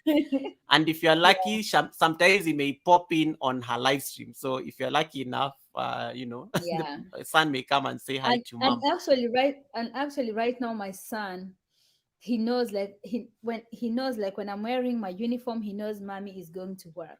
So one day, um, Yeah. my husband asked him like, "Mommy is going to work. What is mommy going to make?" Then he'd be like, "Money." So when I asked him, "Mommy is going to work to do what?" "Money, yes." And he knows like he drops me to the airport. So each and every time, be like, "Why are you dropping mommy?" He's like, "To plane." And each and every time a plane passes by, he'd be like, "Mommy, mommy." So he knows. Yeah. Thank you so much, Sheena. Thank you so much, Sheena, for holding the fort. I really appreciate you. Thank you so much. Sheena is amazing. She's one of Yeah. someone I really love and I really respect in these YT streets. Superfood Mhm. parent says, I should call each of my children Bill as nicknames. Like you're a Bill. This is a Bill I have to worry about. Yes. Just don't worry, I'm almost at the tail end of my curious questions. As Michael is growing up, Michael is their son, guys. As Michael grows up, how do you see yourself as a mother planning to instill? Because you're bringing in the Kenyan values that you grew up with as an African child, and then of course your Yeah. husband has these strong American values as well and traditions. Hmm. So how are Yeah. you going to infuse these differences, especially from your side as a Kenyan and from the American side of things, um, So, in this oh, son? sorry. So my husband is very tradition. Okay, he's very tradition. Yeah. He's very tradition. So he believes in me being the one to discipline the child and instead, like whatever I Ooh, say, that's how it's gonna be. And he's like, I need him to know Swahili. I need him to know your mother tongue. So he's amazing. into, yeah, he's into him like being the African culture than the American culture. But I don't have a problem with that because on my husband's side, they're well disciplined. So my son does not have, he doesn't have a leeway not to come out as a good child. He has Yeah. all good and well behaved parents. So I believe he's Oh, gonna be nice. an good child unless he's gonna grow up and be something else. But before he go there, I brought him into this world and I'm Uh, gonna take him out. remind me of that. There's a video you did. There's a video you did, I think, with your son, and I don't know what you what you said. Something about you gave him a look. That was like Yeah, this that African mother look that is telling you behave or yes, else. yeah. Yeah, Yeah. he knows. Actually, there's something I was teaching him then. Yeah, I'm here to upload it because we were just sitting and I was feeding him and I kept, he knows when you tell him chapa, he knows it's like I'm gonna spank you. So I Yeah. told him, don't do this, Yeah. mama will chapa you. Then he did chapa me. I'm like, no, I said mama will chapa you, yo. So each and every time I talk to him, even when he misbehaves, I'll be like, mama chapa. Even my husband, my mom-in-law, my dad-in-law, they know chapa. They'll be like, Michael, chapa, to chapa, to chapa. So when he hears that, he will behave. So they know the little language. I'm just like, you tell him this, then he will understand. And that's how we grew up. I mean, as and Yeah, then they teach them when they're young, and they'll never depart from some of these things. very true. Um, Yeah, yeah, and I like that. I like that for you. You mentioned, yeah, I think I'm sorry. I think I lost my connection there for a bit. Joy, can you hear me? yeah. I can hear you. I can hear you. Sorry, sorry, I lost I got frozen there for a minute. You worked for Kenya Airways, which is our national airline. It has its own drama. How long did you Mm-hmm. work for KQ? How was the experience like? Um, Oh, did its current drama inform you leaving them, or you just that can be very insightful? so yeah. So I worked for KQ for 8 years before I moved here, and I really loved it. And I feel like by the time I was getting out of Kenya Airways, I had already reached my potential. So I felt like Hmm. I love growth, and I was like, no, I'm not growing, and I need to, like, I just needed to like test my limits. And I felt like Love my that. potential, yeah, I can just say I had already reached my potential, but I enjoyed every bit of it. I enjoyed the Yeah. uniform, the friends, like the colleagues I had. Until now, I still like, I have a lot of like people back at home. And at times, I remember when I went back at home, in the on the 2018, everybody like knew. Like once I boarded the plane, I didn't tell anyone, but everybody knew Joy was coming. And in the airport, everybody was greeting me. Everybody was waiting for me, and I'm just like, wow, these people still love me and they still remember me. So I have my good people. There are times even when I am stuck, I have people I can Yeah. call to like help me out. So I've built like good relationship with them. I'm still in good relationship with my manager. We talk like almost like every day. She prays for me, she congratulates me on like all my um success over here in America. So I still have people there that I still talk to, and whenever I need help, they're there to help me out. They can always So I come through. still love Oh, them. nice. Yeah. That's pretty good. Yep. Yeah. And it also goes a lot. It goes to demonstrate how you also probably had a great work ethic, because trust me, if it was like opposite, nobody will even want to see you anywhere. Yeah. So it means you Yeah. had a great work ethic. Y- Yeah. Yeah. Yeah, you had a great Because work people ethic. always ask me, Yeah. when are you coming back? Let us know when you're coming back, because they want to take me out, because we had like our places to go. Like I just had like, whenever I'm working or whenever I meet people, I try to create like a good rapport with people, because I never know, or you never know who's gonna Yeah. help you out. And they've really helped like a lot of I have people here who don't even have like ticket agents. Like I know people from KLM, Air France, Mm. Nice. Emirates. So whenever they need help, I just refer them. And Awesome. that's how I still connect with them. I love it. I love it. Yep. Yeah. Um, Looking back on this list of experiences, because you came to the US, just if I'm just to take you on a trip, Thank you you, came to Farmer, for the visiting my house. I'll visit you too. thank you. So you came to the US. You are in love. You've been seeing this. You've been having something going on. 3 months in, you have to end this relationship. You have to Yeah. move in with your cousin who has to Mhm. recommend somebody you stay with. Yeah. Shortly after that, you have to like, you're like a story. Like you just been you've had quite a lot of experiences before you now met your husband, and now you Yeah. are like you're exactly where you are. Yeah. Is And there anything actually, you Yeah, sorry. yeah, Just sorry. just say that before I come to the Oh, and actually, even before you say like it's a story, like my ex boyfriend's boss, he loved me. We're still talking until now. He told me Wow. like, yeah, we're still talking until now. He's an elderly person. We're still talking until now. And actually, when I Yeah. broke up with my boyfriend, everybody was so mad. I'm still talking to his family. Actually, everybody was so mad. No, wait. You are Yeah. like amazed. Like, how Mhm. does this even work? Yeah. Yeah, we're still talking. I'm still talking with them until now, and everybody was like, she was genuine to you. Like, if you knew you're gonna waste her time, why didn't you tell her? Like, you made her go through this. So the boss even called me, just check on how I was doing. Yeah. Because I remember when I was coming to the US, he was the one who was buying me like the the tickets a lot. There are the people who, he used to work for a company where they used to supply stuff for Kenya Army.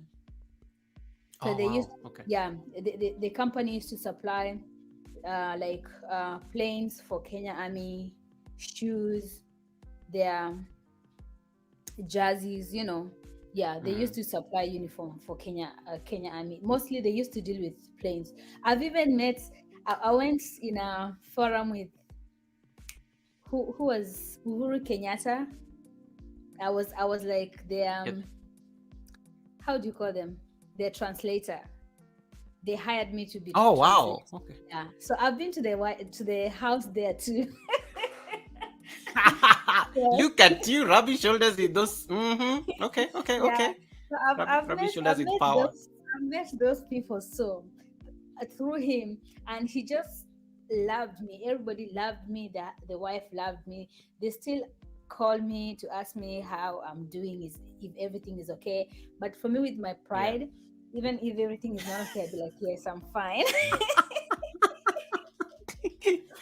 The African pride, of course, I can imagine. Yeah. I'll be like, no, Yeah. everything is okay. Don't worry, I'm doing fine. Then after I finish, I'll get my gun and be like, oh my God, I wish I said this and this and this. But yeah, so yeah, pride will kill me. One of these fine days, pride will kill me. No, it's probably a So superpower, and maybe that's maybe what also made you like have to step up. yeah. When things were going down, you had to step up and do Mm-hmm. what you had to do. Yeah. Is so So looking back at Yeah, so looking back at all this, is there yeah, anything that you would have done differently, or are you I don't content with how everything unfolded? I don't think there's anything I could have done different. What I believe Mm, myself as a rocket. Like if you're a rocket, if you're down here, you have a lot of people handling you, right? yeah. And that's what I love to listen to. I love to listen to, what's his name? Steve Harvey is my biggest like motivator. That's the person I listen to. It's Mm, like my life is like a rocket, right? Each and every person's life is a rocket. So when you're down here, it's a lot of people who are really working up on you.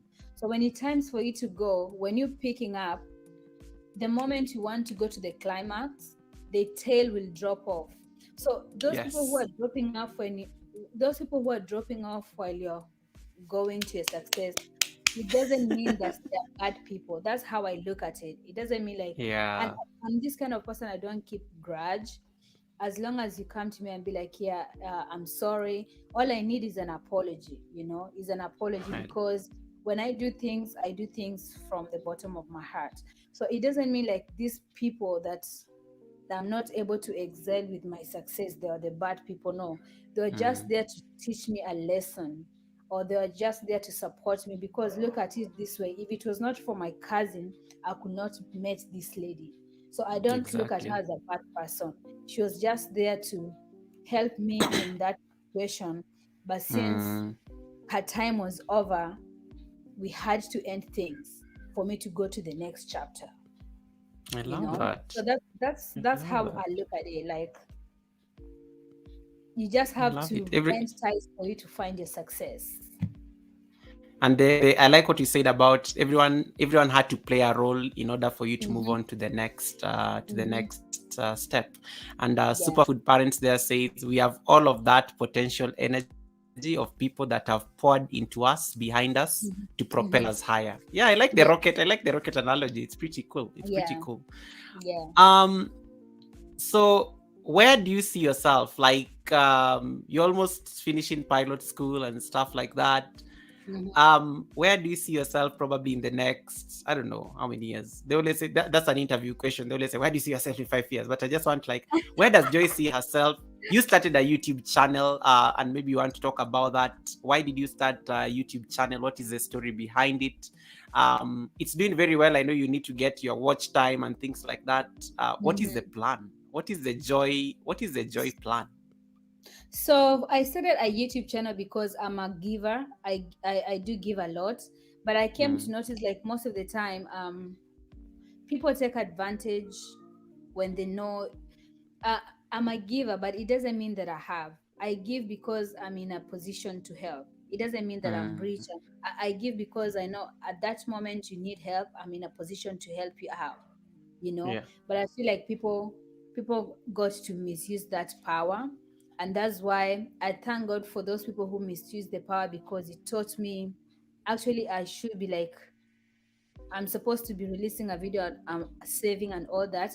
It taught me on how to build like CD accounts, like lock up my money, invest in stocks, like Mm-hmm, put mm-hmm. my money in somewhere where if someone asks me for something, I'll not have, because I know they've been doing well before they met me. Yeah. So I built my YouTube channel to be able to give back to the community. So I just finished my master's in public health because I was Nice. learning about diseases and how to help the community and all that stuff. So I'm planning to come back home, of which I'm doing it right now with my mom. But my mom is not able to record content for me. So I have like five. Yeah. Yeah, she's that kind of a woman. So I have like 5 kids I'm taking to school. Oh, Yeah. nice. Yeah, I have 5 kids I'm taking to school back at home. I buy them books. I'm helping like their family like establish businesses because I know there's a guy who was working in, what do you call this?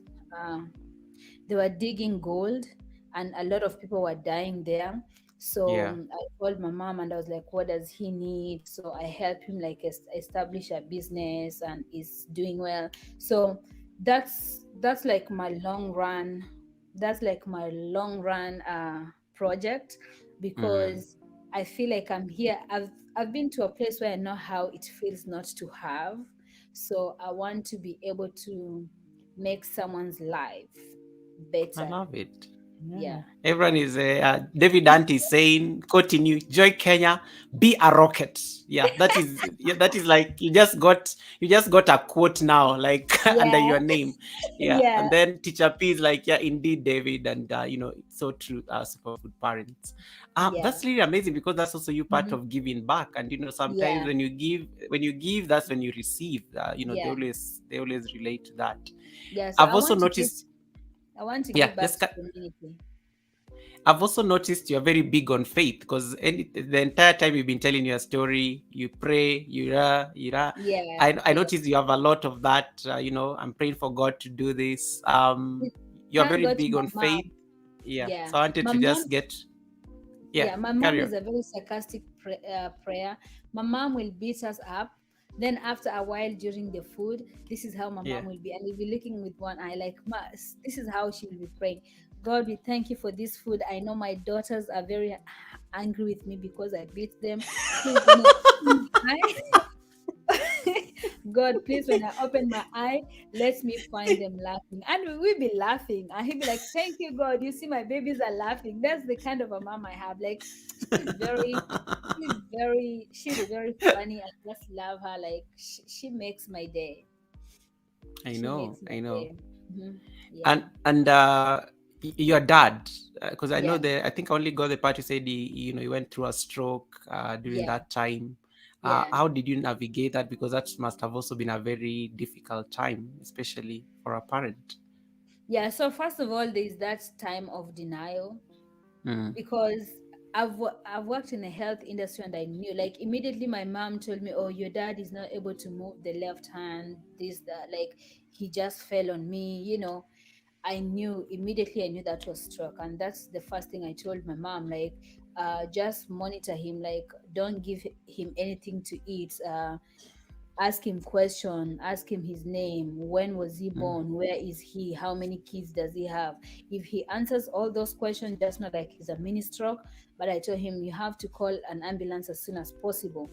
So she did that. So I was calling and guiding, and at times, let's say if my mom took my dad to the hospital and they have like doctor's order, she will call me to just check on the medication, because I also know things about medication and diseases. I'll be like, yeah, Yeah. that's a good one for him to take, or no, don't take that, give this. I help out, I ask the doctor questions. And right now, he's doing pretty well. Nice. I'm Yeah. glad. I'm glad. Hmm. Yeah. And of course, it gets to have conversations with the grandkid. Yes.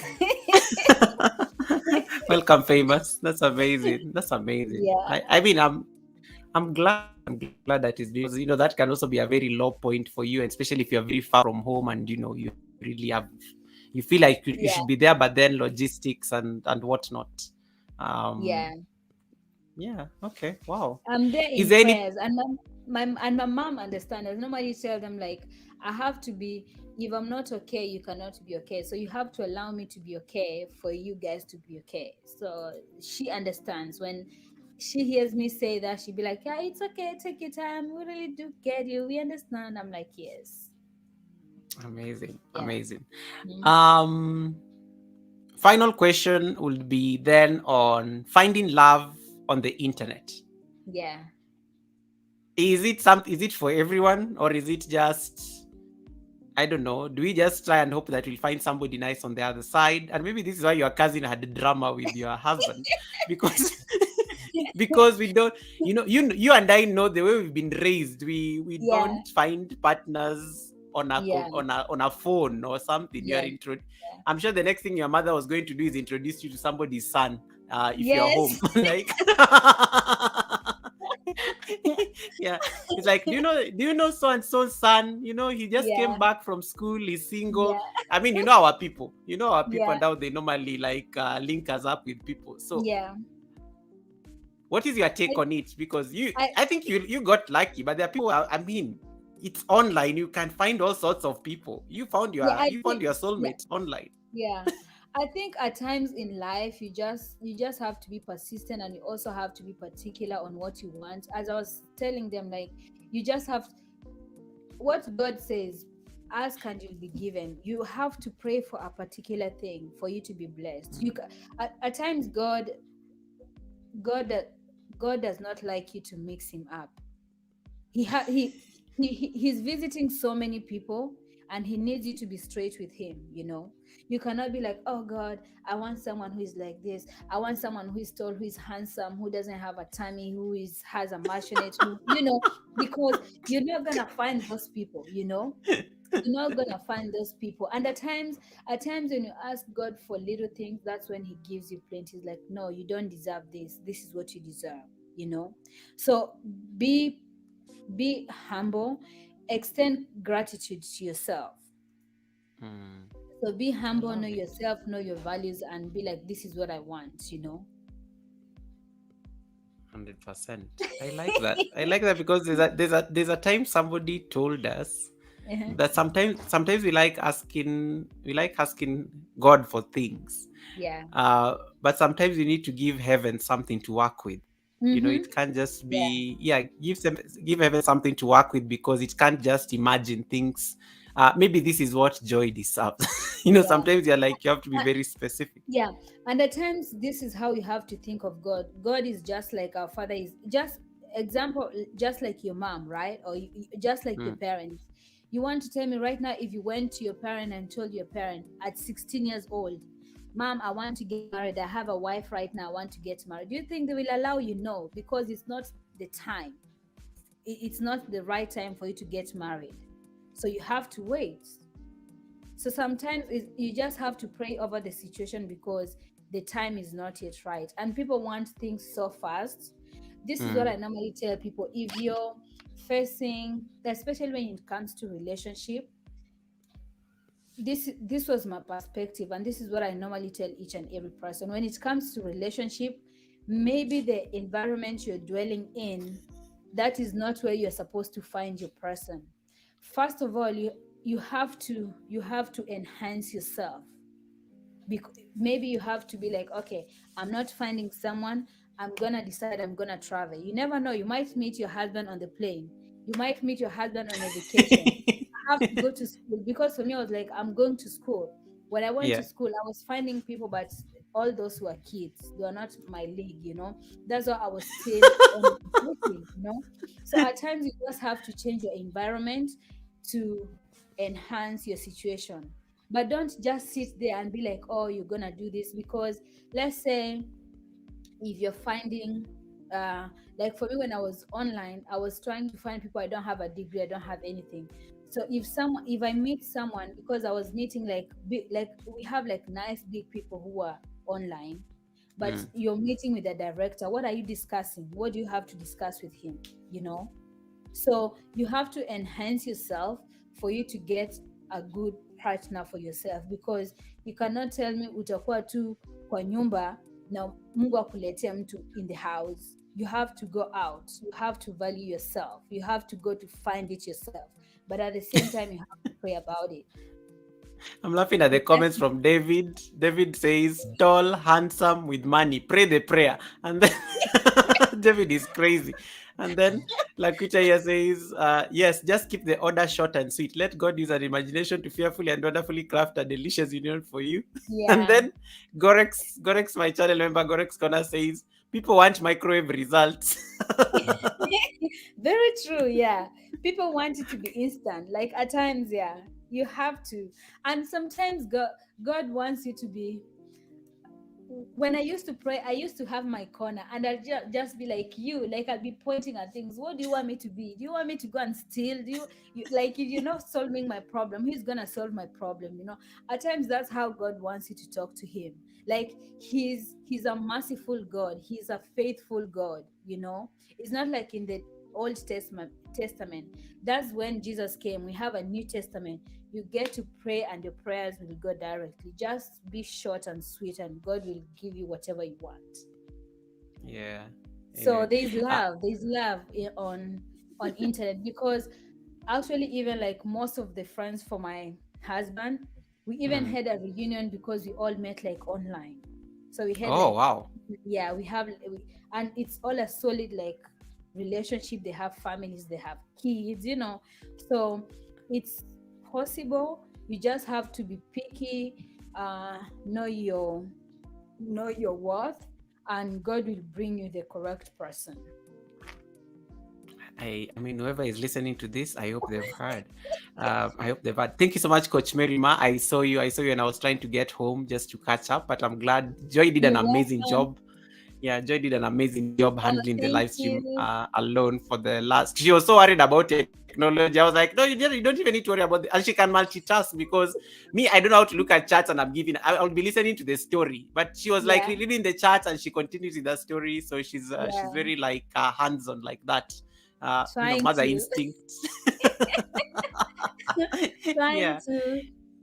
Yeah, I mean, thank you so much. This was really nice and insightful. I hope you had for me, it just got me to give you some newfound respect because, Mm-hmm, you sometimes you see people walking there and you don't know the kind of stories, the kind of things they've had to deal with to be where they are. It's mm-hmm. one of those things that makes you appreciate the community more. And even Yeah, in spaces like YouTube, like this, people just see you making content, you're having fun at the roller coaster, but they don't know what you've actually had to be to go through in order to become the person that you are. So it's really, they didn't know that I peed my pants making that content for them. I know. You lived in a car and you don't want people back at home to know that, like that's like a lot. That's like a lot. Yeah, yeah. So it's not something that I take for granted, and I really just want to say I appreciate that. Coach Merima says yes, she handled the stream professionally. We did not miss you at all, Goga. It's okay. That is always the thing. If you don't miss, if you can have somebody on your, even Laquita has handled this live stream before. If you can have Yeah, somebody to run for you a live stream for like about an hour and there is nothing burning, you've not been demonetized, they've not been, YouTube has not like locked the channel, then you have good people. So I'm no, yeah. I'm very glad I have like an amazing and solid community here. Oh, Um, thank you, Coach Mary. I'm Coach Mary is trying. really, yeah. Coach Mary is also an amazing soul. She's also like a mentor and she's also a life coach. So she's been on the panel before. Oh, She gave us a I'll very visit nice. her. Yeah, she's an Let amazing me human write being. it down. Yeah. Coach Mary. I'm going Coach to visit Merima. you, Coach Mary. Coach Merima. Yeah. And unless anybody has any question for Joy, I'm pretty much done with my questions. She handled the live stream very well, like the professional she is. She's trying to grow her. I think she already is at 1K, but she's in the US, so she just needs. I don't know how much she does. She doesn't need like 4K. She probably needs 3K WH Yeah. to get there. Just like David Hunt. David Hunt is I think David Hunt only needs 500 guys. Mm. David Hunt is my channel member and is down there hiding in the chat. Thank He you, does Miss live streams Mary. on he does live streams on Mondays, Wednesdays, and Fridays. You can check him out. He only needs 500. 500 is something you can get in like a week, something Yeah. like that, I think. So yeah, please check out David Hunt, my amazing and supportive channel member. I round off those numbers for him as well. And Joy Kenya, you guys, thank you so much for connecting to her house as well. She's Thank you. amazing. She's amazing. I will go back to the comments and I'll connect to all of you guys. No worries. You have a question from Laquita. Laquita is always asking about food. Jeez. Mm-hmm. My Oh, question is, okay. how many fruits and veggies has Joy eaten today? How many? How many fruits and vegetables have you eaten Um, today? I'm so bad in fruits and vegetables. I'm trying to lose baby weight at this moment.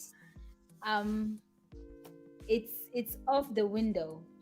but I'm really trying. So I have an upcoming wedding in Pensacola in the next upcoming week. So I'm really trying. So right now I'm doing Wow. pineapple.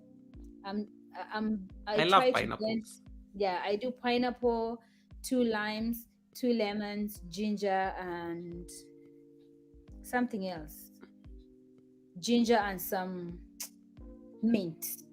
So that is what Ah, I'm drinking. Yeah. that's nice. And I can see Ah. the results. It's working for me at the moment. How many of you had today? How many of she, you she had?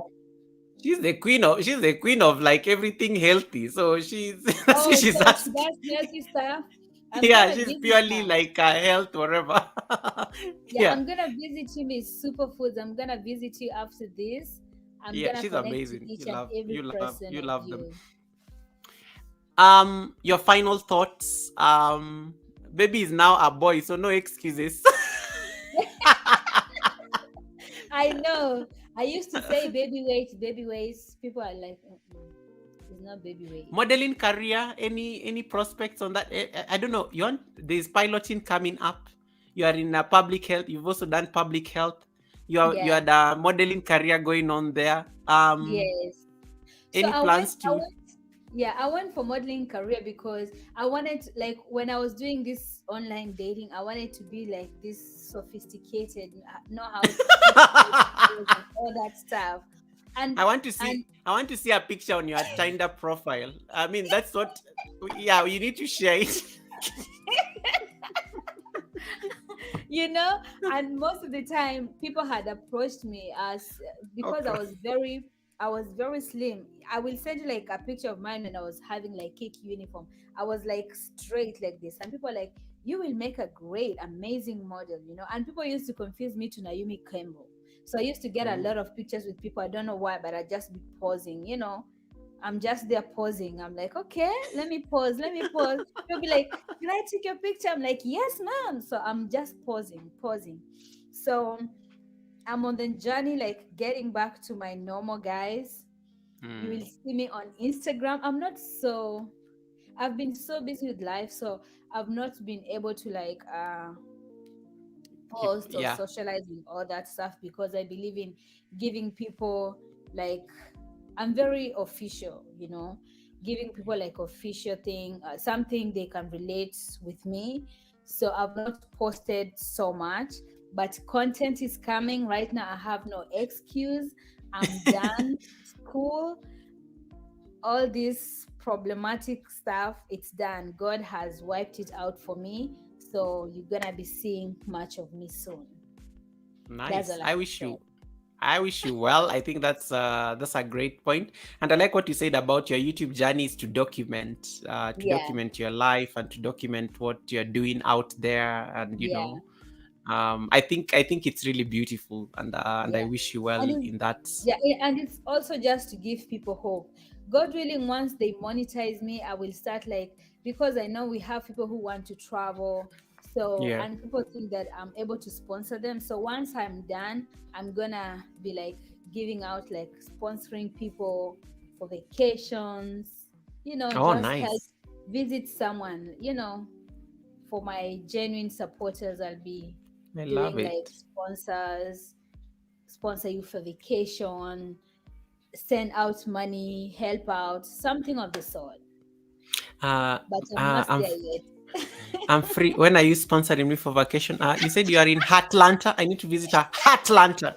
I'm ready. I'm going to. I don't need to lose any weight. I'm so thin. I'll fit in very well.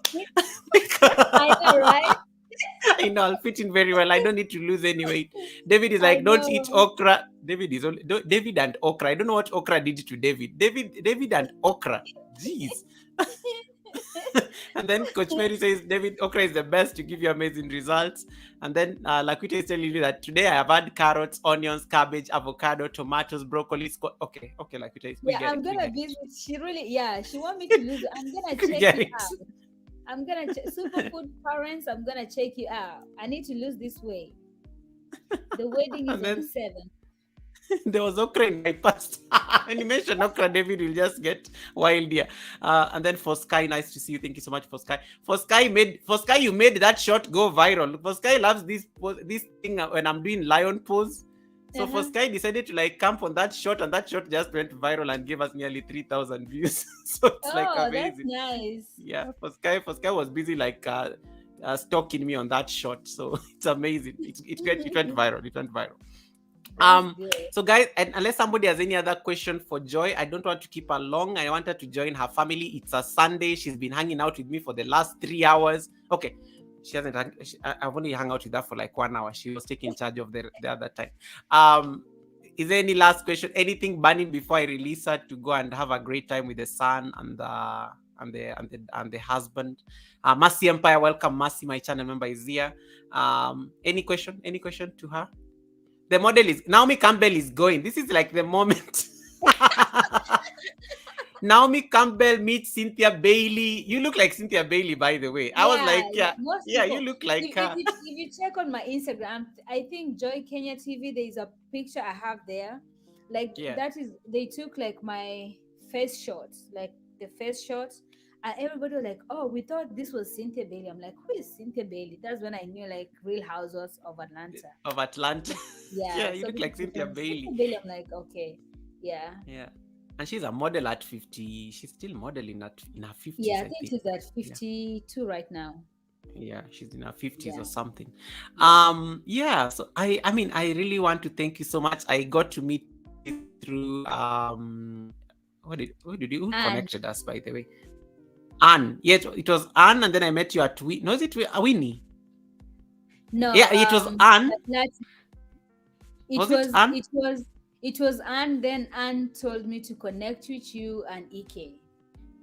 Oh yeah, and then I met you on the live, and then before that now I met you at Winnie's when I was Yeah, helping you to come up on her StreamYard, and I guess yes. I started interviewing her in somebody's live stream, and then I was like, the person was going to sleep. Winnie was like, "You guys, I'm going to sleep," so I was like, "Okay, we'll take this interview to my channel then." So you were supposed to meet, you were Oh, supposed to thank have you this, so much, Coach Mary. yeah. I Oh yeah, receive yeah. So we were supposed to like do this on Wednesday, but she had a flight, guys. Pilots in waiting. You Yeah, can't. You have to. You they can't. I called mean, I me. couldn't do anything. She had a Yeah, flight. She had to go. So we said we'll do this on a Sunday because Sunday is always more laid back anyway. And she said she'll be yeah, at home anyway. So yeah. I think this was perfect. And she literally ran the entire live stream alone as the perfect co-host. I didn't even feel any pressure. I'm just like, yep, she did pretty well. You are ready for your own live stream, so don't be scared. thank Do them, do them, thank do you them. for trusting me. Yeah, you're ready for your own live stream. Now I had to speak to Thank one of you. my mod. I was asking my mod, do we end the live stream and continue tomorrow? And this is like, no, just. I think Joy will be fine. And then the entire time when I was like trying to because she's doing fine, she's just talking, she's giving a story. She'll be okay. You get wherever you're Oh, going. Yeah. thank you So so you much got for you trusting got in a me, very high guys. endorsement for me to be able to leave you on the live stream alone. Thank you. Yeah. Thank you. I appreciate all of you. Thank you for visiting my house. I'll visit your house and look out for more travel content. And very soon I'll be Absolutely. traveling back at home and you'll see what I have plans for you guys. I like what Coach Mary says. Goga is in the business of collecting. Oh, now you're making me feel. Coach Mary, you always know how to make me feel. Get a big head. Collecting Oh, for some thank people. you. You are safe here, Joy. Yeah, Joy, you're Oh, very safe. thank you so much, Coach Mary. And they were disciplined. They didn't harass you on the chat or anything. No. They can never do that. They only do that when I'm around, but they can never do that. They behave. They behave that Goga is Uh-huh. watching. Let's behave. Yeah. Oh. This has been a blessing. God knew I wanted to get fluid out, and this joyous pilot comes in. Oh. Ooh, You're yeah. welcome. I fly you in my dreams. I'm looking forward to Receive your. I'm it. looking forward to your maiden flight. Like that will be a big deal. Yeah, it's gonna be a big there's deal. so- there's something you're explaining when you're talking about pilot things. That there's a way Yeah. you turn off the engine of the plane and then you let it. I don't know do what Yeah, briefly. I was just telling them how using plane is the safest means of transport, and it communicates to you all the time. So Yeah. it's not, before that machine goes out, it's very safe, and it can operate even when the engines are off. You can land safely. Yes, I liked that because for me I looked at it as a very practical, just like in life, sometimes you have to let the process, land you Yeah, where it yeah, is. Yeah, mm-hmm. and I looked at that in terms of sometimes you have to trust the process. You have to Yes, go through that process when you yeah, landed in the US. yeah. And sometimes you have to trust that, I'll be fine. I'll be fine Yeah, eventually. I think yeah. I love and I and love that analogy.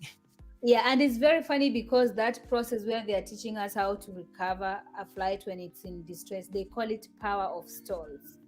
So when a plane is Yeah. stalling, there's a possibility there's crash, but they call it power of stalls because once you know your four forces of the four forces you're operating with, you are able to recover the plane in its normal state, and you're able to fly. So they call it power of stalls. So if a Power of plane can I recover when it's dead, you're not dead. What is preventing you from not recovering? Shake it off I and think that's a let's get moving. I think that's a very safe place to leave this conversation. How are you doing, Spam? Thank you so much, Lily, for coming in. I will now give Joy her chance to have be on solo layout again to give her closing. Or if you have any question that you think or anything that you think we've left out, let me know now before I let you close and then I release you to the wild. The power of stall. I love it. That's Yeah, my moment of motivation today. The power of stall. I yeah. wanted that. Yeah. Mm, Power of we need stalls, yeah. the power of stalls. Yeah. You Yeah. see, learning piloting things. If there is no question, please feel free to let's see. I'm already flying and I was late. Mercy is flight. The power of stalls, the power of stalls. I love it. Once again, Uh, guys, make sure you check out Joy on her channel.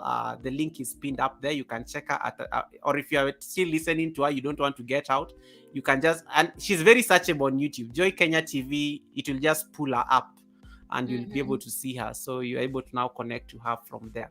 Otherwise, I'm going to give her a chance just to give her a closing, and then I will wrap up the live stream, and then we can say bye.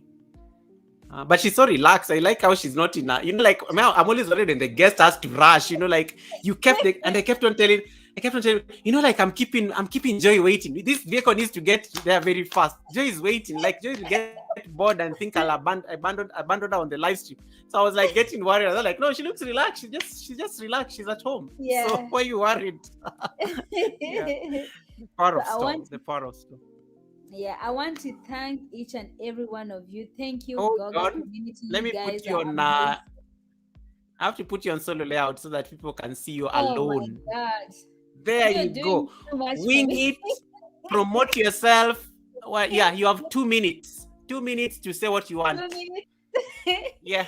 Thank you so much, Goga community. You guys are awesome. I really enjoyed spending time with you guys. So you can connect on me on Joy Kenya TV. I will visit each and every one of you. And just know that in life, nothing is impossible with God. Everything is possible. All you have to do is pray, and it shall be given unto you. Extend gratitude to yourself and give time a chance, and you'll see how flourishing you're gonna come out. Other than that, it's been nice sharing my story with you guys, and enjoy the rest of your evening or morning or afternoon. Thank you so much, and see you on my next interview with Goga if I ever have one.